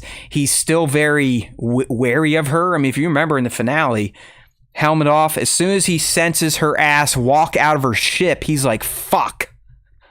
Helmet on, I'm hiding. Literally, I'm going to hide and kind of keep a distanced view on Green Lady because of our past. So yeah, we're going to get that. I just want to know, what did she do? I mean, is Vernestra even more fucked up than we know? Or was Kamir truly Breaking Bad hardcore to the point where his master tried to kill him? Yeah, and that's the thing too. Is like if you get it from Kamir, and I love how they play with perspective. That was one of my favorite. I'll let you run with this, but I think you're going. It could be very Ben Solo versus Luke Skywalker's retelling of the event, right? Yeah, exactly. Like you get the perspective of like maybe you get Kamir's perspective first, and he's like, I was an innocent child just trying to learn the ways of the Jedi Order and learn it from one of its most bright pupils. Like that's what Vernestra was. Mm-hmm. Like Vernestra was a prodigy within the Jedi She Order. became a Jedi Knight, I think, earlier than any other Jedi Knight before her, is from what I know, or she was one of the youngest. So then from Kamir's perspective, like you are being taught by the pinnacle of Jedi at this time. And that probably comes with expectations that are outside of this world, right? Because Vernestra is going to look at her pupil like, well, I was able to do this. Why can't you? Or like, I was able to grasp this concept very easily. Why can't you? And the answer to that question is because you are a prodigy. Like you are beyond what anybody had really seen before. So that level of pressure that he is under as a Padawan is immense, much more immense than somebody like Obi-Wan Kenobi, who has really formed like a brotherly bond with Anakin Skywalker. Whereas Vernestra is probably looking at her pupil like, I am the best and you are going to be the best as well. And how can that really shake somebody? But then from Vernestra's perspective, you'll see it a different way, where it's like, this kid is stubborn. He doesn't listen. He has darkness within him that he refuses to confront, and he won't listen to me. So like really taking the avenue like they did in season 1, where it's like the perspective of, of Osha during the fire, and then the perspective of of May and everybody else during the fire. So if you play with those bounds again, specifically with those two characters, I think it could be really fucking fun. Yeah. I mean, listen, Kamir could be the fucking main character of season 2, and I don't think anyone would be unhappy. It's like Philippe said in here, he's the Grogu of the Acolyte, and he's right. He really is. Like, he's not some dumb little baby, but Kamir is the draw. He is what most people, I think, talked about from season 1 of the Acolyte. He was the standout, the breakout character. Hey, this just dropped recently here. Gina Carano calls on Pedro Pascal and Bear Grylls to testify in her Mandalorian lawsuit. Bear Grylls. So this thing actually is going to court, believe it or not. And I think she's going to win. I do now think she's going to win. I mean, I don't think that they care if she wins. Right. Because like ultimately, like she wins, they're like, yeah, here's $1 million. We're not fucking rehiring you. Right. Yeah. You can't force us to rehire you. And her rep was, here's the thing, like she's blaming Disney for soiling her reputation. She just needs to be like, well, I'm the idiot that puts stuff out there. And her argument is, and I'll read it here. Upon information and belief, Pedro Pascal was not disciplined, required to review documentaries on any of these topics or speak to individuals with contrary points of view, or pressured to apologize for any of his posts. Because apparently, he made posts that normal people would make, like Donald Trump supporting Black Lives Matter, transgender, but in her world, and hey, freedom of speech, I guess, but listen, she also forgets you work for a company and they have their own freedoms. She has a point there, but I don't think it's really going to get her too far. So there you go. Okay. Just in case you were worried about, I know there's a lot of Cara Dune fans out there, but she's still trying to do her thing with her buddy Elon back in the lawsuit. Yay. All right. Back to this one. That just dropped today or a few minutes ago. Okay, Nick, I think I kicked this one on here, and I want to get your take. Because, we both kind of wanted some Darth Bane mentions in season 1, so why not season 2? So I'm just putting up there, let's get not necessarily a super deep dive, but let's start peeling some layers of the Sith history onion, specifically Darth Bane's line of 2. His line, which is the rule of 2 line. So Yeah. I don't even necessarily know what that means. It would probably come either from Khmer or maybe DP if he became a point of view character. But I would like some of the more Sith lore to be canonized. Because I feel like, and correct me, Nick, most of the Sith lore, like the lore, is all still legends.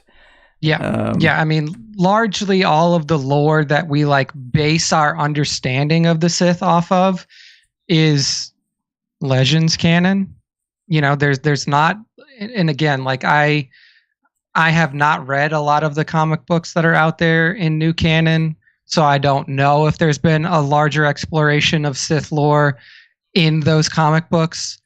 But the rule of 2 and everything that is associated with the rule of 2 and everything that came before the rule of 2 is still, to this point, not canonized. There are characters that are canon, like Darth Bane is canon, and some aspects of the rule of 2 surrounding him are canon. But what led to the rule of 2 being instituted, the war between the Brotherhood of Darkness and the Jedi, and how Bane was the one to literally destroy the Sith and the Brotherhood of Darkness as well as the Jedi combatants, is not canon. So I would like to see that be recanonized, or a version of that be taken and then turn, used in real canon for sure. Yeah, it's just I mean, you always hear the line of Bane, the line of Bane, the line of Bane. So let's go ahead and start exposing it a bit more. Get it out of the fucking books and onto the screen. In fact, I even think there's a place for this conversation in the Acolyte season 2. We have to admit, we potentially have 3 Sith now. We at least have 3 Darksiders. Yep. 3 is greater than 2. Yep. So there could be a point where Khmer finally has to tell Osha, hey, by the way, we gotta be careful. Or maybe DP goes up to Khmer hey, man, what are you doing? Remember our buddy Bane? Do I need to tell you the story of Darth Bane again and why the rule of 2 is so important? Yeah. Or does Tenebris come down and be oh, I see that you've been fucking around. Exactly. Do I need to who do I take action against here? Should I kill you or should I kill your apprentices? Damn, we didn't. Neither one of us mentioned anything of 10, and yeah. I obviously by them showing Plagueis, I think they kind of made that choice. No, we're starting with this guy. We're not fucking with the Bith. Tenebris is really in a position where it's how far do you want to go? Right. Because you can include him for sure, and it would make total sense. But it's also only the real hardcore people are gonna get angry if you don't. And we could even just, if you did, they were gonna get angry anyway. Exactly. I mean, dude, we could essentially say right now, more than likely the Plagueis we saw is the Plagueis that has already killed Tenebris, right? It's so hard to say that, but it could be. Because realistically, Higo Damask kills, he kills Rouges Gnome, which is DP kills Tenebris, and then at that time, Palpatine's already alive. Oh, but like okay. in this timeline, like how we're sitting All right. now, So like technically, you're saying he's you're not telling born me yet. he's got a chance, right?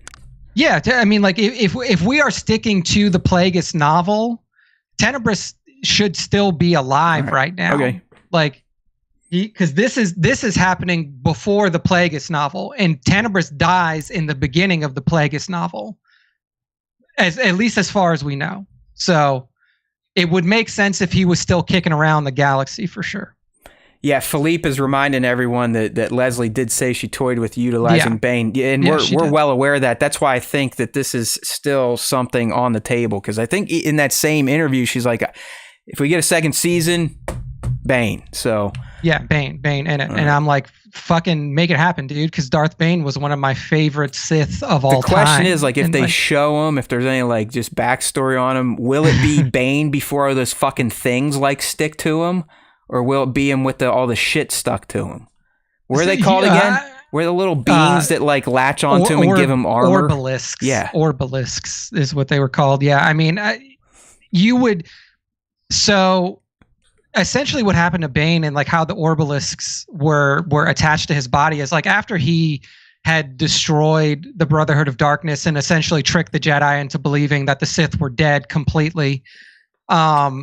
He went on basically a holocron hunting mission, like he was going out and finding all of these like hidden Sith holocrons from like these masters, these like, from from Darth Revan and from, Mark Aragnos and Naga Sadow and all of these other like legendary Sith, Darksiders.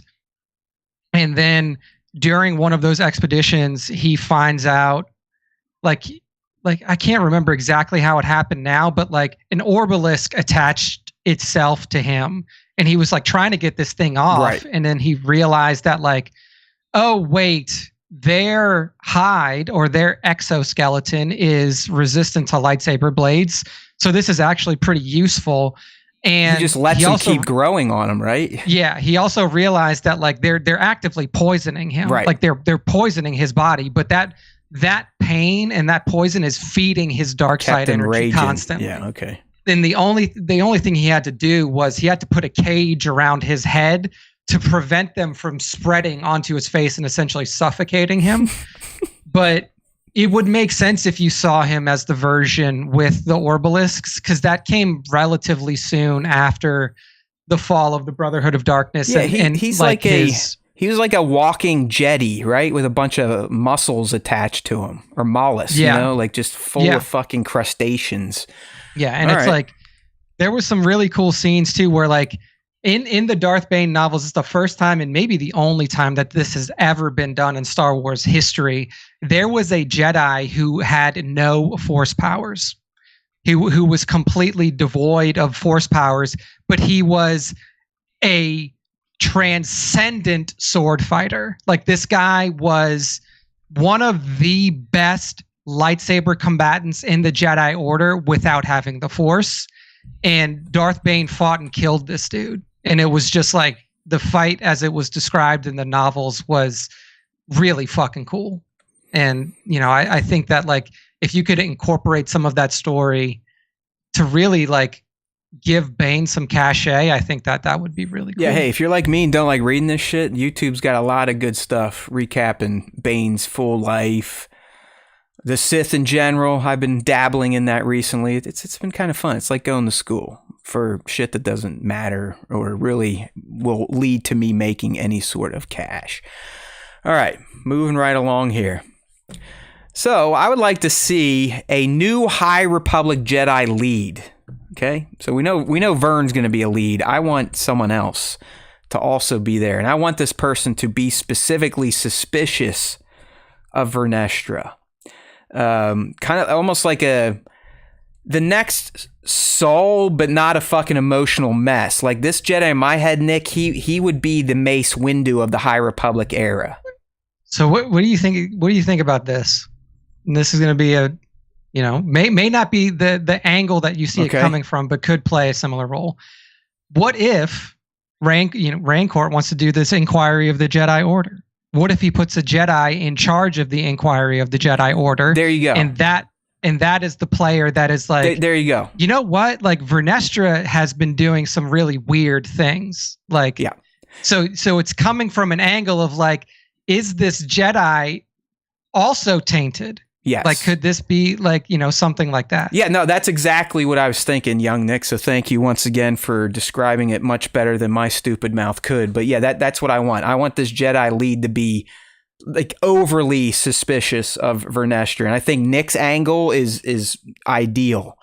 Like he's appointed by the Senate to be like the point person for auditing the order. Yeah. Because like in that way, then the Senate can be like, look, we are letting you audit yourself, essentially. Like we are putting one of your own in charge of running this investigation and Nick, that's how all audits Jedi are done. Like I used to be in real IT and I was lucky enough to be audited twice. It's fucking miserable, but me as the insider always works with the auditing agency. So yeah, you would have a Jedi point of contact. And it's also like that's like when shit goes wrong in the police world in real life, like internal affairs is the they are the investigators of the police, but they are also police. Like you audit yourself, like you said. No, so, I like that angle. That adds a ton of drama to it all, to the order, to what Vernestra's been doing, what she's going to be up to, her past. Yeah. And it also mirrors what Palpatine did, where it's like, look, Anakin Skywalker is my representative within the Jedi Council, whether you fucking want it or not. Like, like I am appointing this Jedi that is a part of your order that you should trust and that you should have the utmost faith in to do things by the book as my representative. Yeah. So what is your problem with this? Right. And this Jedi doesn't even have to be like a plant either. It could just be a Jedi that has their own ambitions, or they could be like a Mace Windu where it's like, no, by the book, by the book. By the book. Vernestra's not doing it by the book. Blah, blah, blah, blah, blah. You're bad. Yeah. You're off the High Council. Shame on you. So yeah, I like it. I like it. Nick made this one way better than it started. I like the whole idea of this new Jedi, this new High Republic Jedi being a part of the actual Senate Inquisition. Yeah. Dig it. That's not bad, Philippe. The suspicious Jedi could be Yord's Padawan. She did just kind of disappear from the entire series, and you remember how hardcore she was with Osho. Like, hey, you dumb bitch, you fucked up. What the fuck did you do that? Yeah, I like that. I like that, Philippe. Not bad. All right, moving down the line here. So we'd like to see Yoda's point of view on whatever Vern told him, but lightly used still. Like, I don't want Yoda to be the Jedi Nick and I were just talking about. No, yeah. But I would like to get insights into what exactly she told him. Because I think when we were breaking this down, Nick, we said it went one of two ways. Either she's keeping the lie alive, or she told Yoda and he's going to Yoda it, which is basically like, fuck you. Quit thinking about the future. We're good. Everything's good. We're good here, right? Yeah. I mean, I agree with you that it should be lightly used. And I almost just want to see how, because assuredly Vernestra is going to be a little selective with the information she shares, right? 100%. That's what I mean. So I really think she's fudging everything she tells him here. She's going to tell him from a certain point of view what she wants him to hear. Yeah, exactly. So hearing that end of the conversation and then almost using it as more of like a context filler into like some of the ways that Yoda thinks in the prequels, or like some of the, giving more context into Yoda's perspective on things through how Vernestra relays this information. Damn, Travis Mitchell coming in here. I don't know if they just missed it, but how's it going, everyone? I'd be interested to see Senator Raincourt on the Jedi Council as a public representative. Having input on their action would make for some great... It's kind Honestly, of what we're actually... Rewind this by 3 minutes. Right, but I think we have minutes. two that are also going to fall in line with this coming down the pike, so don't worry, Travis. Good to see you. We are in line with you. I don't want Yoda to be a main. I don't want him to be POV, but I do want to know what he was told and what he did with it. if it's just a brief council, meeting, or we get another one-on-one with these two, kind of like Anakin did with Yoda in his little chill room, that would be all I'm looking for. We need to know what the little green guy was told. I believe so. I think that's a fairly important narrative nugget. Especially for the people who are like, oh, yeah, we haven't seen it in a millennia. The Acolyte, bro. Like, listen, man, a lot of shit can happen in 100 years. Stories can change. Things get fluid. It's like playing telephone. What you started with the first person could be completely different by the time it gets to person 100. It's like, understand this as a viewer if you really need to understand perspective. This show, it takes place more than your lifetime will be before the prequels. Mm-hmm. Like this show takes place in the span between the year 1900 and the year 2000. And imagine a couple generations pass in that time. Yeah, like imagine how much information gets distorted, changed, misremembered, written over, all of that in that amount of time. And remember, the victors always write history too. Yeah, exactly. Like history is always from a slanted perspective because the dead can't write it.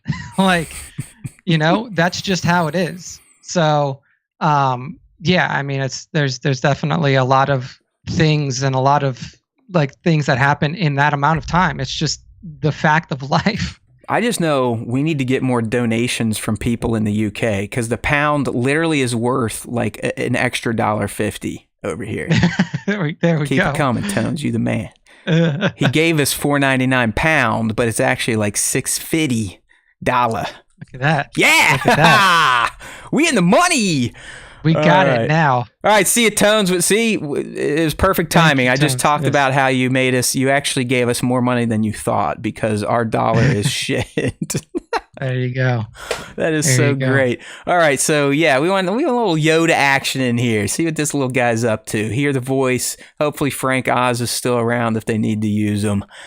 But Yoda needs to be in season 2 in some capacity, more than just a little sting. Next one here.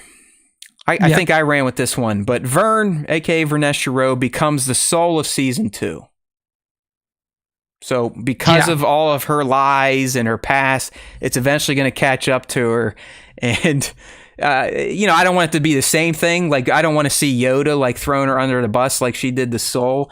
But I do think she is going to be that character where through most of the season, she is going to be driving her actions via emotion. Typically fear, which is going to lead to some, janky shit, as we saw that happen to Master Soul over those 16 years of telling his own lie. Yeah. I mean, I think this one goes a lot into the next point as well, because not only are you now seeing Vernestra in a state of panic because everything that could have gone wrong with the Brendock situation went wrong 100%. Like, there's no question about that. Like, that is a full shit show. Plus, the inquiry in Rancourt's crusade against the Jedi is only going to ramp up now. And what's the the cherry on top of this like shit Sunday? You now have May in your custody, and what are you going to do with her? Use her. Because everybody, but the thing is like everybody who does not have perspective into what has happened looks at her as like, good, you just arrested this criminal who killed Indara and Torben, and like who've killed all these Jedi. Like you got him. No, remember, she blamed it on Soul now, though. Oh yeah. I mean, like she shifted it to Soul. Yeah, Soul but killed everyone at this point. But like unquestionably, like she is looked at as an accomplice because you have video of her killing Indara. I know. Like that was a little loosey goosey how she was able to pin the first 2 murders on Soul, even though everyone literally saw the shit. So I mean, the thing is like how it's being sold to this council is like, we have one living accomplice that clearly killed Vernestra or not Vernestra, that clearly killed Indara and who was working with Soul. So we have one accomplice of this alive, and then the mastermind is dead. Yeah. Soul, the mastermind behind this whole plot, is dead. But we have this one here. We have her in custody, and now we can really get information out of her, but you can't because her mind is completely wiped. Yep, she's an 8-year-old. So now what you get is you get direct correlations to how the dark side and the light side are treating these two twins, right? Because assuredly, Kamir is going to be like the best friend Osha has ever had. They're going to be having sex, bro. I mean, they're going to be humping after training. So it's going to be a completely different portrayal what Vernestra and May will be going through. Vernestra's going to be pretending like she's doing good by May and doing right by May, where she's just fucking using and abusing.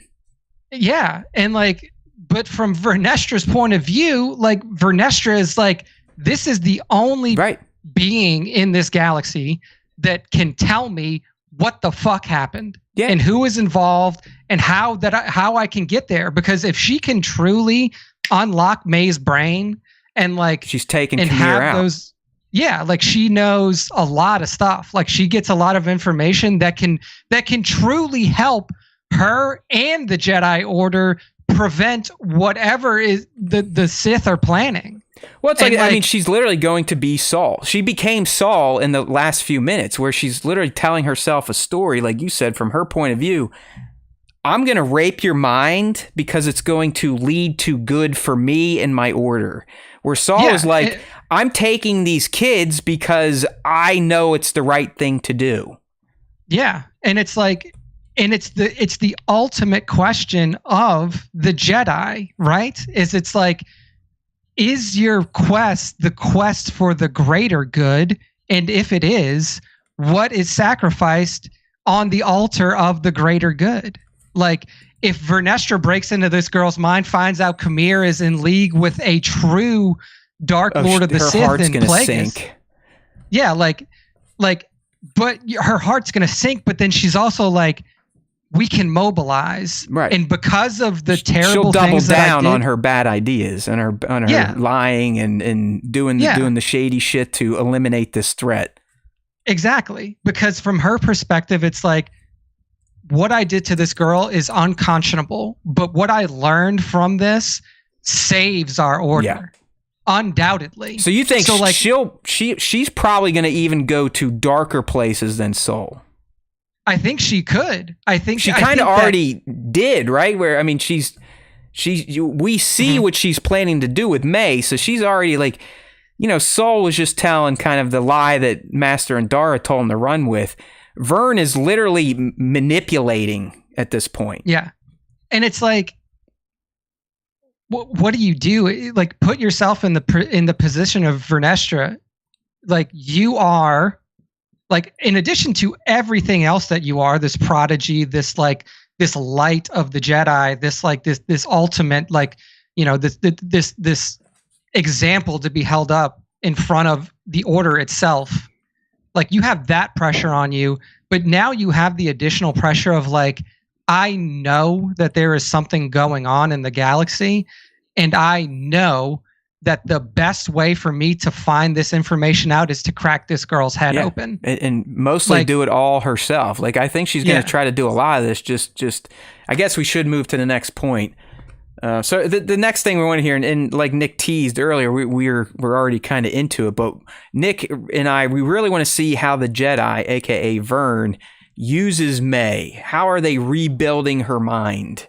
And as I think you can kind of hear, we're expecting it to be used in a not so righteous way. Now, to us, it'll seem unrighteous and fucked up. As Nick has been explaining, though, to Vernestra, it's what has to be done, so it's okay. Yeah. And like, honestly, there's not a lot of people that you put in that situation. Real people, like real chatters, people out there who are, like even like, people out there who are like, the Jedi should never do anything bad. But if you are put in a situation like Vernestra is put in, where it's like, what's more important? The future of the Jedi Order and its survival, literally its survival, not its, like it going well. It's literal survival. Is that more important than this girl that's in front of you who has no memories? Hell no. And who's had her mind wiped? So what are you going to do? What is your choice there? Because if you choose to not access the memories that this girl has, you may very well doom the Jedi Order to its demise. And, what's your choice? And we kind of know the answer. So it's going to be interesting to see exactly what follies Vernestra makes along the way, because we know that whatever she's trying to do fails. The Sith persist, so much so that within another generation or two, it's lights out for the Jedi Order. So back to May, Nick, do you think she becomes like this big Jedi Homer through Vernestra's brainwashing, if you will allow me to call it that? Does she essentially become Osha? Like, no, hey, the Jedi finally, they showed me the light. I'm not saying she's becoming Jedi. I don't think that's the case at all. I think May is literally going to be like a brain-stewed puppet of Vernestra. Like, yeah. But does she turn into like a Jedi fangirl through this manipulation, you think? I think so. I think that what we're seeing with May is very similar to what we may have seen with Revan, where... Yeah, a lot of people have been making that connection now, by the way, that May is essentially a form of Revan. So the story could go anywhere. Like, May could be like Revan, do a bunch of good stuff, but if she gets one memory jogged loose, maybe she does see Osha. Yeah. Something could happen. Like May, 100%. Everything could come back almost. So that... May, honestly, it has a lot more uniqueness behind her potential season 2 story than even Osha does. Yeah, I definitely agree. With that. Because it would be odd. Like, I do think they will, or Vern will almost make her like a puppet. Like, oh yeah, let's go. We're doing the right thing. We're taking out the bad guys that fucked up my family. So it's like... On one side with Soul, like, did Soul lie to Osha? Yeah. Like, Soul lied to Osha and said, like, your whole family's dead, your sister's dead, everybody's dead, you got to come with me. Right. He lied straight up to her face. But what's worse, like lying straight up to somebody's face, or like literally going into their mind and programming it, and making them believe what you want them to believe. I mean, she already did something fucked up at the very end. She's like, "Hey, May, does the name Osha mean anything?" Like, she's already, fucking with her head. Like, oh yeah, hey, by the way, your sister that got deleted from your mind, does her name ring a bell? Oh, I see some thoughts going on. That's good. Let's latch onto that. Let me suck those thoughts out, and maybe I can get a geolocation in the galaxy to find where they were. So May and Vern, to me, it's going to be very interesting. Their point of view, their thread is going to be very intriguing, because it's going to show more of the shady stuff that a lot of people didn't like about the Jedi, but you and I quite appreciated. And it's also going to be a unique presentation of this poor character that has been like flip-flopped 50 times now. Brain scrambled, left as a kid, lied to, sister wanted to kill her, sister wanted to lock her up. So those two are going to be very intriguing to watch. I mean, the true heart-wrenching tragedy of this show is in May. Oh yeah, she's May. Fucked. She lost everything in the end and is now a pawn of the Jedi. Yeah, and it's like, it's super sad to see this girl who was literally like, I just want to be with my family. Like, yeah, remember by the end, Nick, she didn't want to kill anyone anymore. She was going to turn her fucking self in. She just wanted to be with her sister. Yeah, it's like, I just, like, from when she was a kid, like, her biggest umbrage was like, please, Osha, don't leave me. Mm-hmm. Like, you're my sister and I want to be family with you and the rest of our family. And this girl has been left for dead, taken by the dark side, tortured, fucking cast aside and almost killed, and now completely back to 8 years wiped. Old. So yeah, they scrapped like 16 years of her life. Yeah, it is tragic what has happened to this girl, and her story, it ain't getting better. I'll tell you that. If there's a season 2, the tragedy will continue to come for this. Oh yeah, and it's 100%. Going to come in a way that's like, I cannot believe that, like, this is happening to this girl. Well, I mean, who literally, like, the fates of Q, Osha, and May are all pretty much sealed in some form or fashion. Yeah, I mean, they're written in stone Right. for sure. But like, just like Anakin Skywalker's downfall was written in stone, for some people, it was like emotional and hit super hard. And like, how can you not do that? I right? cannot say that for myself, Nick. I thought his fall was bullshit, but Yeah. I digress. I mean, yeah, like I said, for some people it hit the note. For others, it didn't. We're already in hour 2, so I'm not going to get it in. I'm not going to open up that can of rots worms at this point in time. All right, let's move to the next point here. I kind of made a big deal about this, and Nick said I was a bit of an idiot, but even he threw this on the list. And I do think there is some story left. There is some meat on this bone of how were the twins actually made twins from one being. Yes, we know the mother was involved. Yes, we know the Virgins on Brendok was involved. But what else was there? Okay. Yeah. How did mother know how to do this? Even that, like, is this a witch thing, or was she fed information, or did she learn information from something from another faction? And then how did she split a being? Was it an actual embryo? Did she take a cell of her own and split it into two? I do think there is some merit into learning the nitty gritty of the twins' genesis. Yeah. I mean, for season 2, I think that learning that would be really valuable, just to like the overall origin story of Osha and May, and like truly understanding that line that Mother Coral said, which was, you better hope that they don't find out how it's like, you did this. Now with hindsight, Nick, do you think she was referring to the Virgins? I don't think so. I don't think it was purely the Virgins. Right. I think that there was some dark side manipulation that was there. And now that Plagueis has been brought in, and we know that that's his thing. I mean, it says it on the data bank. Like, for those of you he would like to learn familiar, a little more about that, or maybe help someone figure out more about it. Yeah, I mean, like he could have been like, hey, I haven't really figured this out yet. I don't have it perfected, but you want a kid, and I may be able to help you out. In that realm. Let me do give it a go. Some tests. Little hocus pocus, little itchy witchy cat's ass. Let's try something here and see what happens. So I do think that, like, now that Plagueis has been brought in, and his entire life goal is to be able to manipulate the Force to create life and to shirk death and stuff like that. Like, what was his involvement, if any? And if there was no involvement, is he now actively like, what happened? I need to know when, where, how, exactly. Like, who was involved? And Nick, everything. That's probably the best way to do it. Is maybe this is how he learns himself. I mean, I would be okay with that, but it would be a good way to tell this story if DP is trying to get to the root of things. They're like, hey, I know a little bit about this. I haven't been successful. Let me get some insights into how they actually created life. All right. And then that would be a good lead-in to the beginning of the Plagueis novel, like if that's recanonized or if we're continuing to follow that story, because then it's like, if you're Darth Plagueis and you're like, cracked it, I know now, like the secret to eternal life is now in my head. What's the first thing that you do?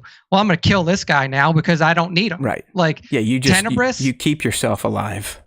Yeah, it's like, bro, like, even if this fucking cave collapsed on me, I already got my contingency plan set up.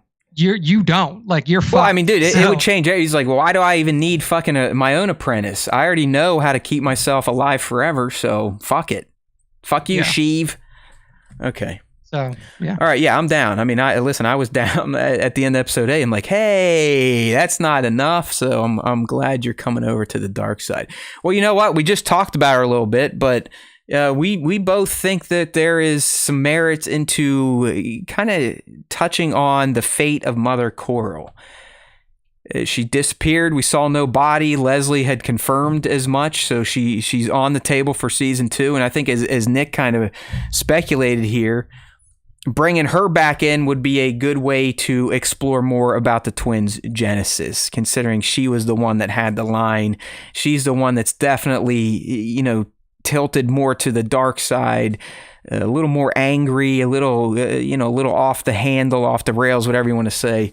So yeah, I'm with you, man. I think we need an update on Coral, and she could really be kind of a lightning rod for the twins either learning about their genesis or potentially starting some shit in the present timeline between them.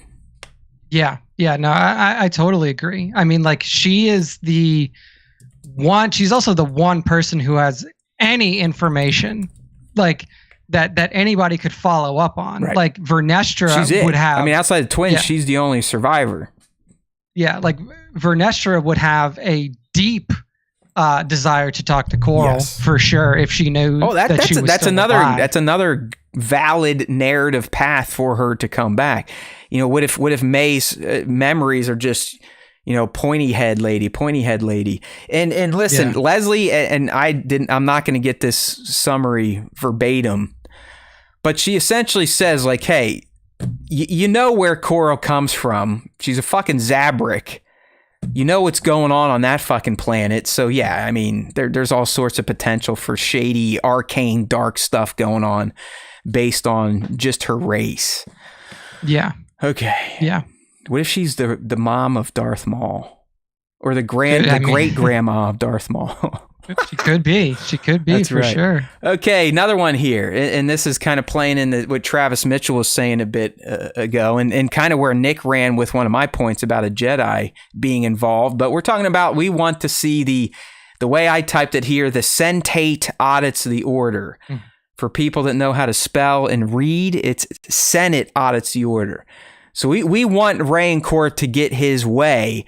And now that Nick kind of introduced a new angle to it, I think we run with that. So yes, I want to see the Senate auditing the order, but I want one of their point people to be a new Jedi lead.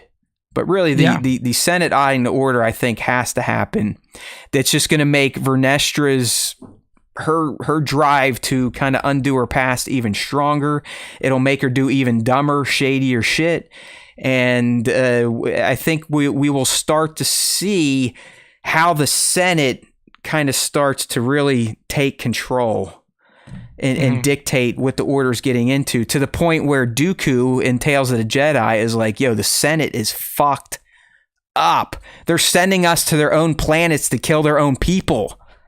Yeah, exactly. Like what people don't understand, and like, you know, what people don't understand is like, there needs to be a way, like you like, we're telling a story here of how the Jedi essentially become a controlled system under the Senate, like under the Republic government.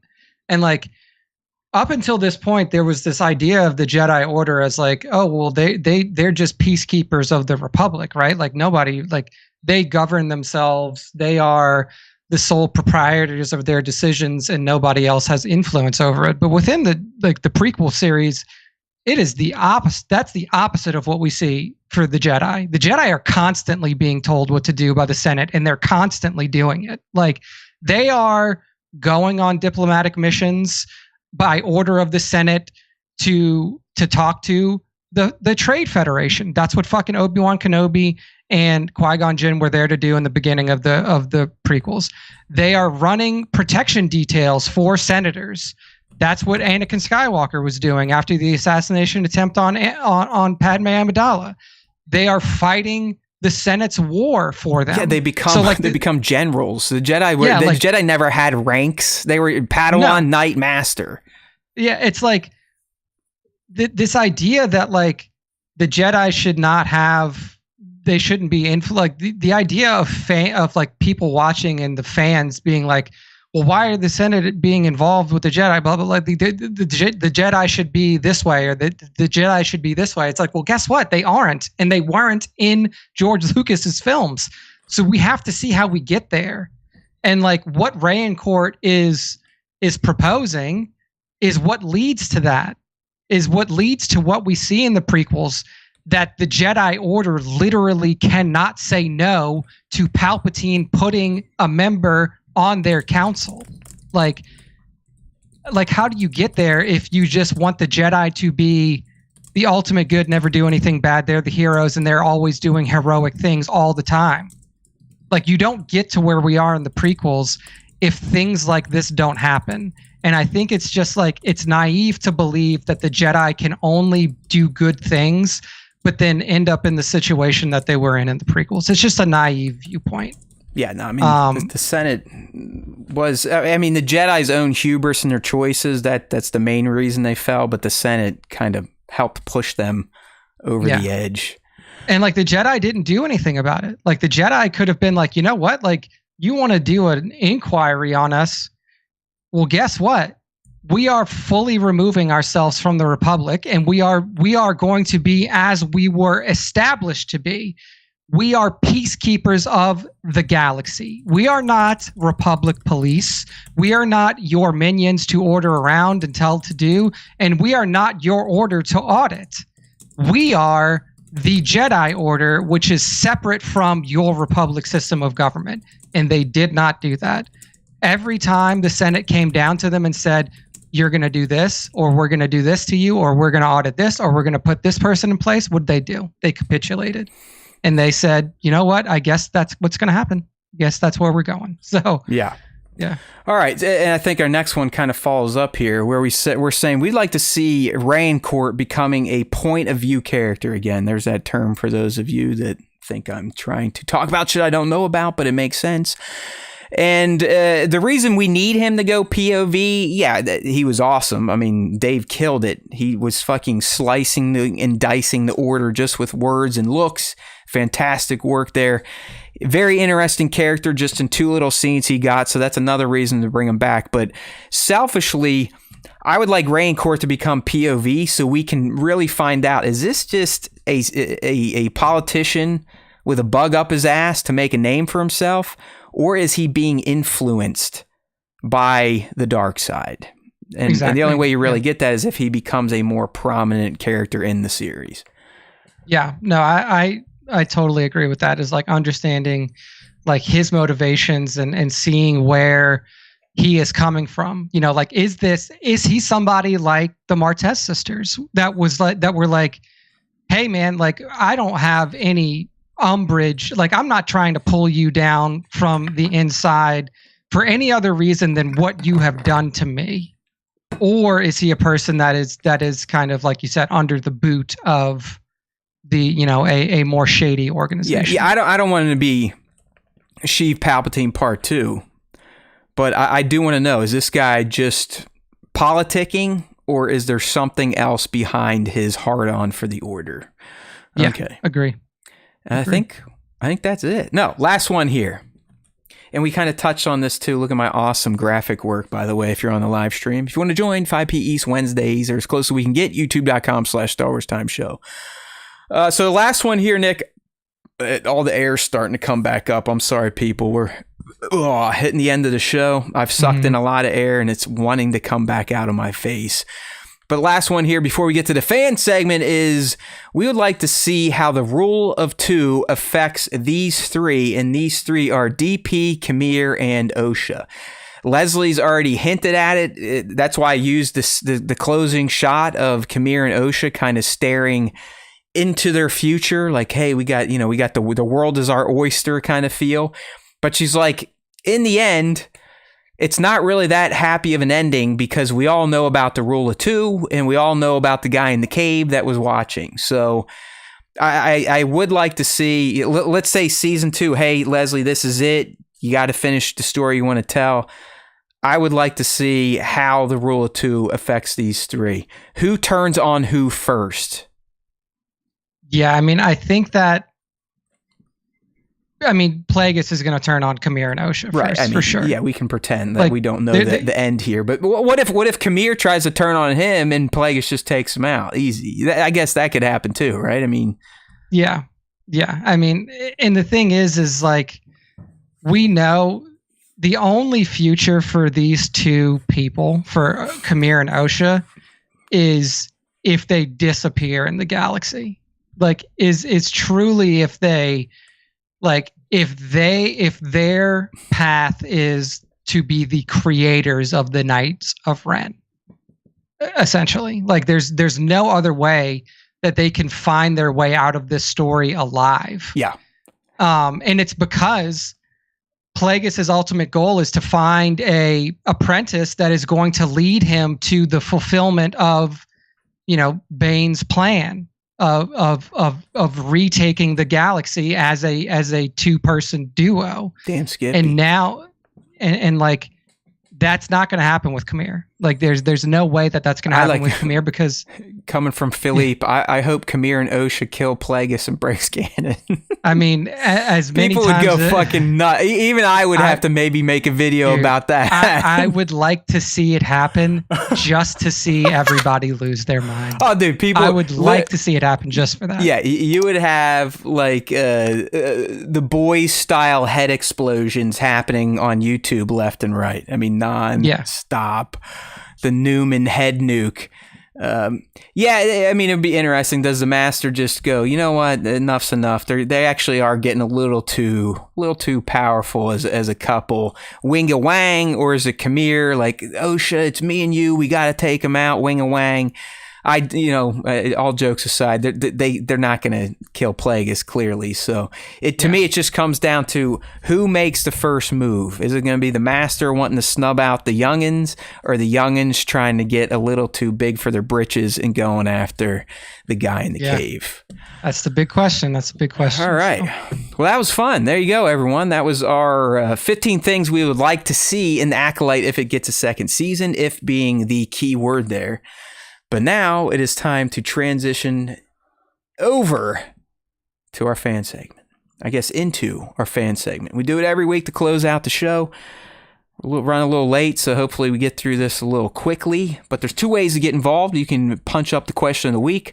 I now share it on Twitter, Instagram, YouTube. It's in our Discord. Our Discord's open. I believe we have a link here in the description of this YouTube video, or in our link tree in Instagram.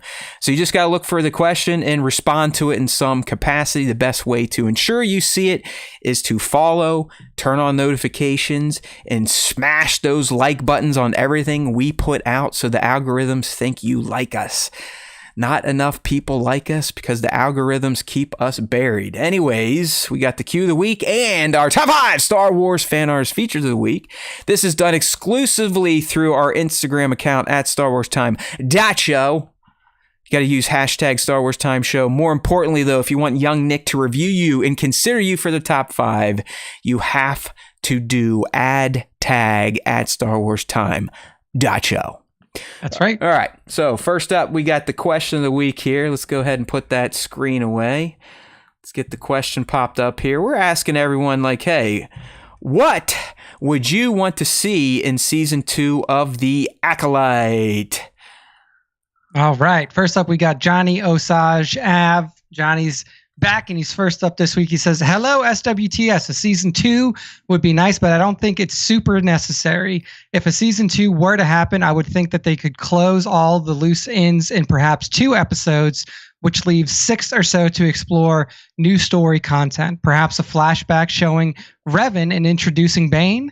That would be a really crazy flashback, because those 2 were separated by quite a long distance in time. But just like the title, The Mandalorian, the Acolyte could be the Acolyte of 1, the Acolyte of 2, the Acolyte of, the Many. rest. So really like exploring the Acolyte, like the term the Acolyte in the history of Sith, more than just like, focusing on the Sith that are in front of us. I think that's a cool angle at that. Many. All right, next. Next up, we got Mando Mugshots. He says, I really enjoyed this season, and although it did show the hubris of the Jedi and how they were able to be infiltrated so easily, I would like to see them go deeper into the psyche of the Sith. Yes. Showing training and torment inflicted upon their apprentices to bring out their hate. Yeah. So there we go. I like some it. good stuff It's kind there of for what we were Mando saying Mugshots. today, too. We can see that dark Osha, more Khmer.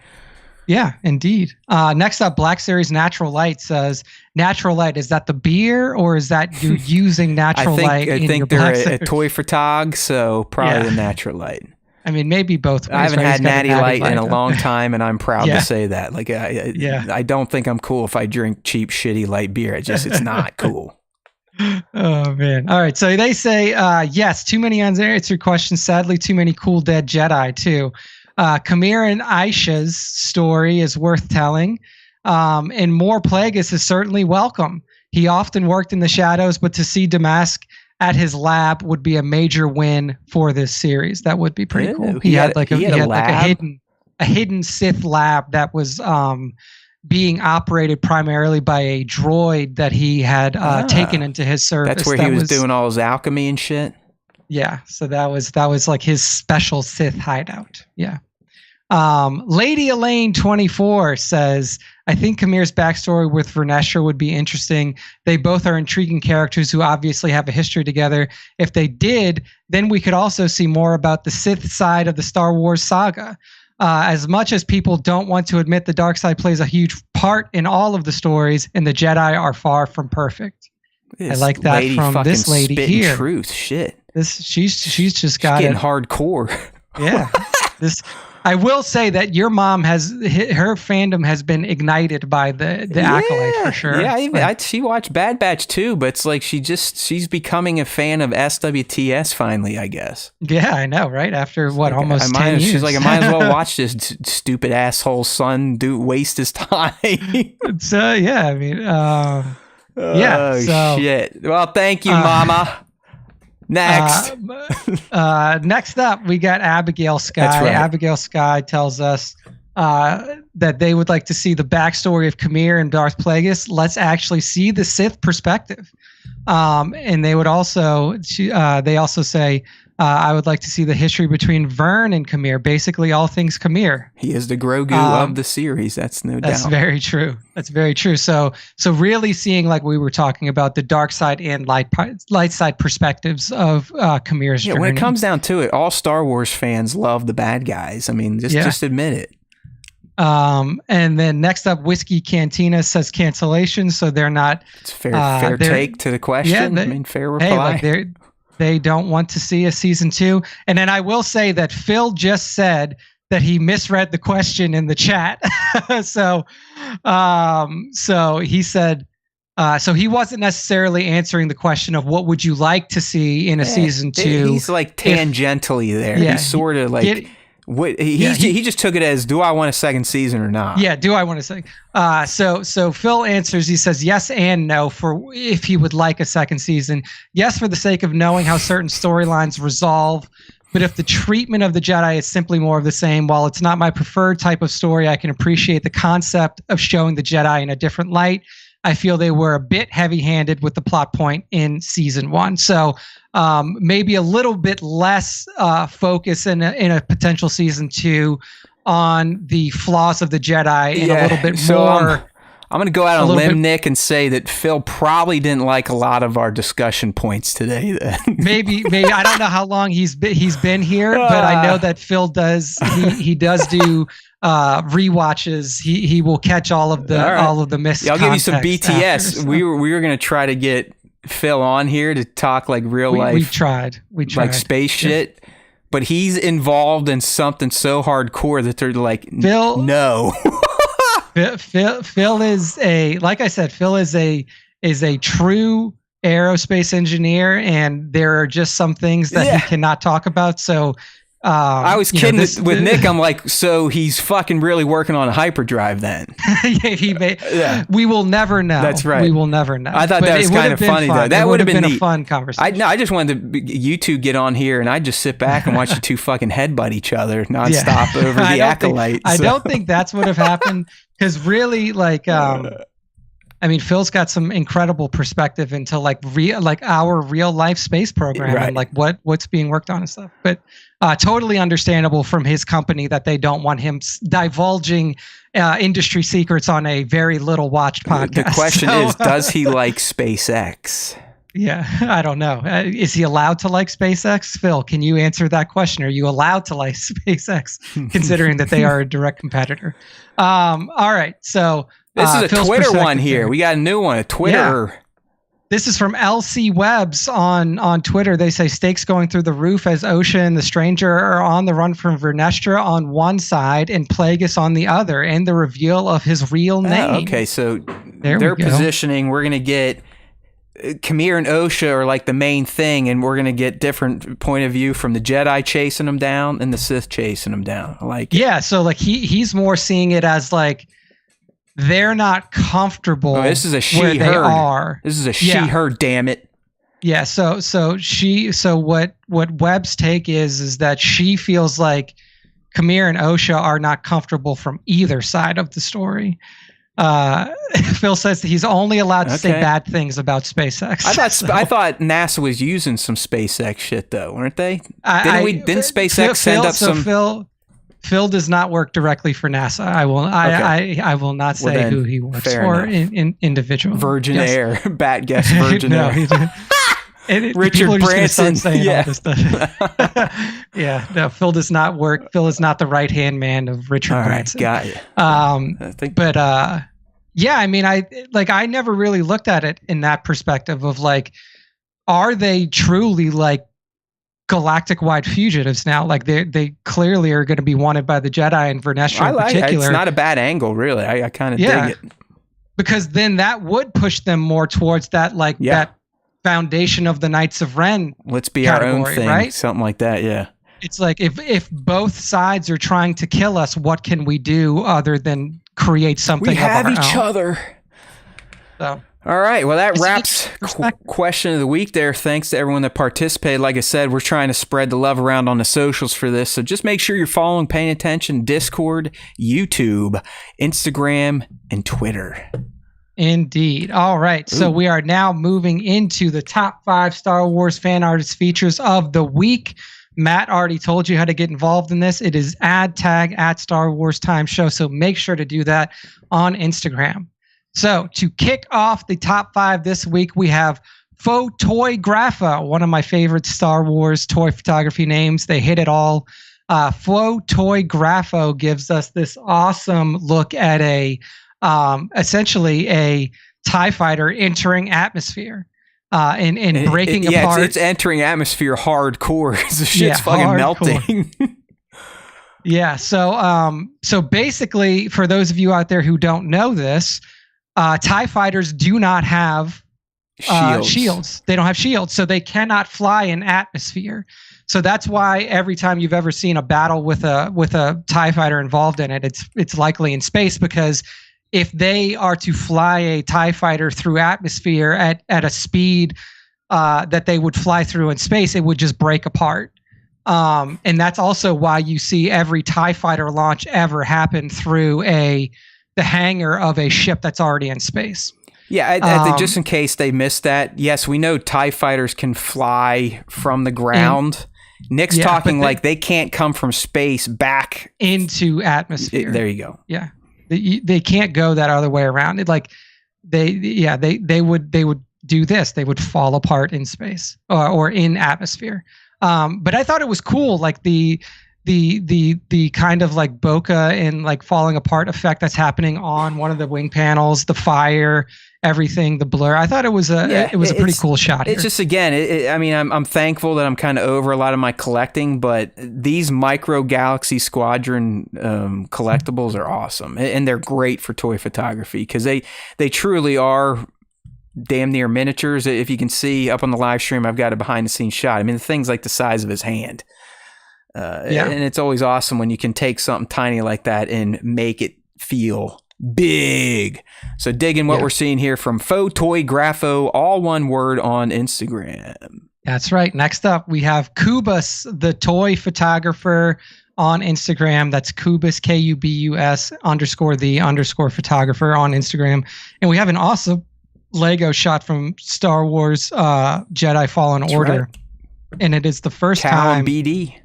Yeah, that Callum BD1 see a Zepho, the giant Zepho monument in that game, and it really is a well done shot that gives you this massive like perspective of seeing this giant effigy or this giant monument to the Zepho for the first time from the perspective of Callum BD1. I just thought it was a really cool looking shot. And here's something even cooler. I just read the fucking caption. The monument is an actual thing. He had his brother build it out of Legos. There you go. Yeah, I know. That next slide kind of shows you the Lego I thought this was a really digirama, cool. But shit, it goes even deeper than that. So kudos. Kubus _the photographer.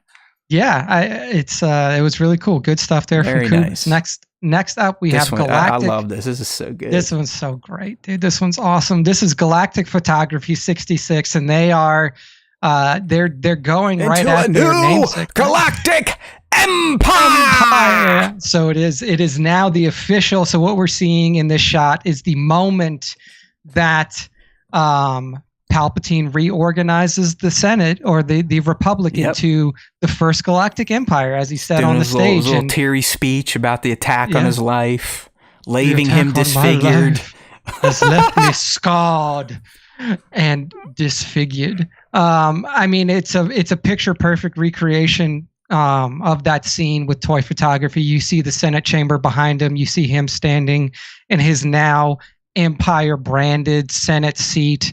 And you can you see this picture and you can just hear it, right? Like you hear that moment from Yeah, Rox I mean, and, listen, it's a great snap, but it also, I would say, this is a pretty damn good looking Black Series figure. I mean, it's is. very, It is. very accurate for Emperor Palpatine. I guess that's who he becomes in his purple and blues. It's a great shot, good use of Digirama and some techniques there. All around great work from Galactic Photography 66, all one word. That's right. Next up, Brutality. we have 97 Partex Photography, Robert Day.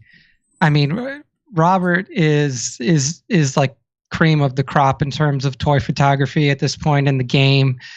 He's up there with the greats, and this shot here is just one of the reasons why we see Darth Maul in full, just visceral Sith dark side fashion, having simultaneously beheaded 4 pikes that were all surrounding him in this dark forest, and just essentially takes for lack of a better word, a superhero pose as these combatants fall at his feet. It's as Maul as it gets. I mean, this is why I love Darth Maul. I mean, he is the epitome of Star Wars violence, at least in the Skywalker saga. I'm sure, all the legends and Sith guys were way crazier, but he's a badass. He is one of the greatest characters ever created, both visually and how he was used in the different mediums he was used in. He's just fucking awesome. Yeah, I mean, I think it was really easy to fuck up a resurrection, essentially, like a retcon of a character's death, which is what George did. Let's just be real. 100%. Like George Lucas retconned the end of TPM when he resurrected Maul in the Clone Wars. So let's just get that right out there. That is one George Lucas special edition edit that I will get behind. Yeah, it's like, you know what? It turned out really great, actually, because the character went on to really have even better performances, moments than he had in The Phantom Menace. Yeah, I mean, it's Kenobi! Truly, it's like everyone knows that line. Yeah, I mean, it's absolutely fantastic. His duel with Ahsoka, for Christ's sake, he's just awesome. 97_parsecs_photography, making the dude look like the dude. That's right. And then to close out this week's top 5, we have a clicker, and it's from Brian's Toy Chest on Instagram. Brian's Toy Chest hits us with an awesome Kylo Ren shot, and the title of it is just Ren, and we see unmasked Kylo Ren from Tross sitting in the wrecked throne room of the Death Star, and just like it's almost one of those things where it's like he's looking at a vision of what could have been, right? Like he's in there and he's looking at this wreckage and this destruction, and he's thinking back to a time where like his grandfather sat in this chamber with the Emperor and led the galaxy, and like, was this what he was trying to do?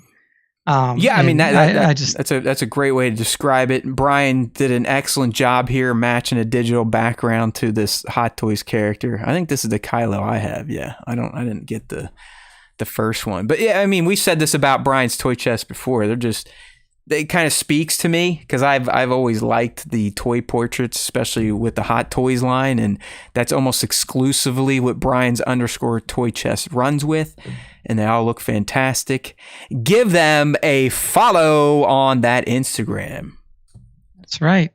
And that's it. That's the end of the top 5, and that's the end of our show for this week. Thank you all for joining us, and Matt, bring us home. All right, take it away. Well, hey, another fun one there, young Nick. It's always good to talk to you about Star Wars, especially when we got all the fandos in the live stream chat popping off, asking questions, having their own little conversations between themselves based on something stupid we said. That's pretty much what happens on the SWTS. So if you want to join, if you want to stick around, or if you want to bring some friends with you, maybe some family members and their pets, just make sure you tell them to head on over to StarWarsTime.net. That's right, StarWarsTime.net. That is our home on the www. You can get all our socials there. You can get our podcast links there. That's right. This show also gets put out on all podcast platforms that matter. So iTunes, Spotify. What else really matters, honestly? Like if you're listening to a podcast on anything besides those two, you're probably doing it wrong. But we're probably there as well. I'm telling you, we're in Deezer, Stitcher, TuneIn Radio. We're all over the place. We are syndicated across the galaxy. StarWarsTime.net. Hit it up. Tell a friend. Let's keep stumping from the good old SWTS and the two bros that sit here and bring you whatever we do each week on a Wednesday night. It's always great hanging with the fans. Remember, next week we will be taking a break. Okay, so no live next week, but we will be back the week after. And you all are pretty much going to have to listen to me bitch about Skeleton Crew kicking off over my 4-week break, with 2 of the episodes being right on Christmas and then New Year's Day, or Christmas Eve and New Year's Eve. I really don't even know how I'm going to get through this, Nick. Thank goodness I have a therapist, because this is going to come up on the couch for sure. So bear with me over these next few months as I lament my lot in life in having Star Wars OCD and narcissism at the same time, and feeling like I have to cover it when not many people give a shit. But all you that come and listen, we know you give shits. All you that download the podcast, come say hi. Send us an email. Let us know how you found the show, what you think of it, why you decide to stick around. All right, people? Because we all know this. If you're new here, here we go. This is why we're here. There's always time for Star Wars time. There's no bullshit. That's no lie. And if you listen to the Star Wars Time show, the Force, that thing we talk about, will be with you always.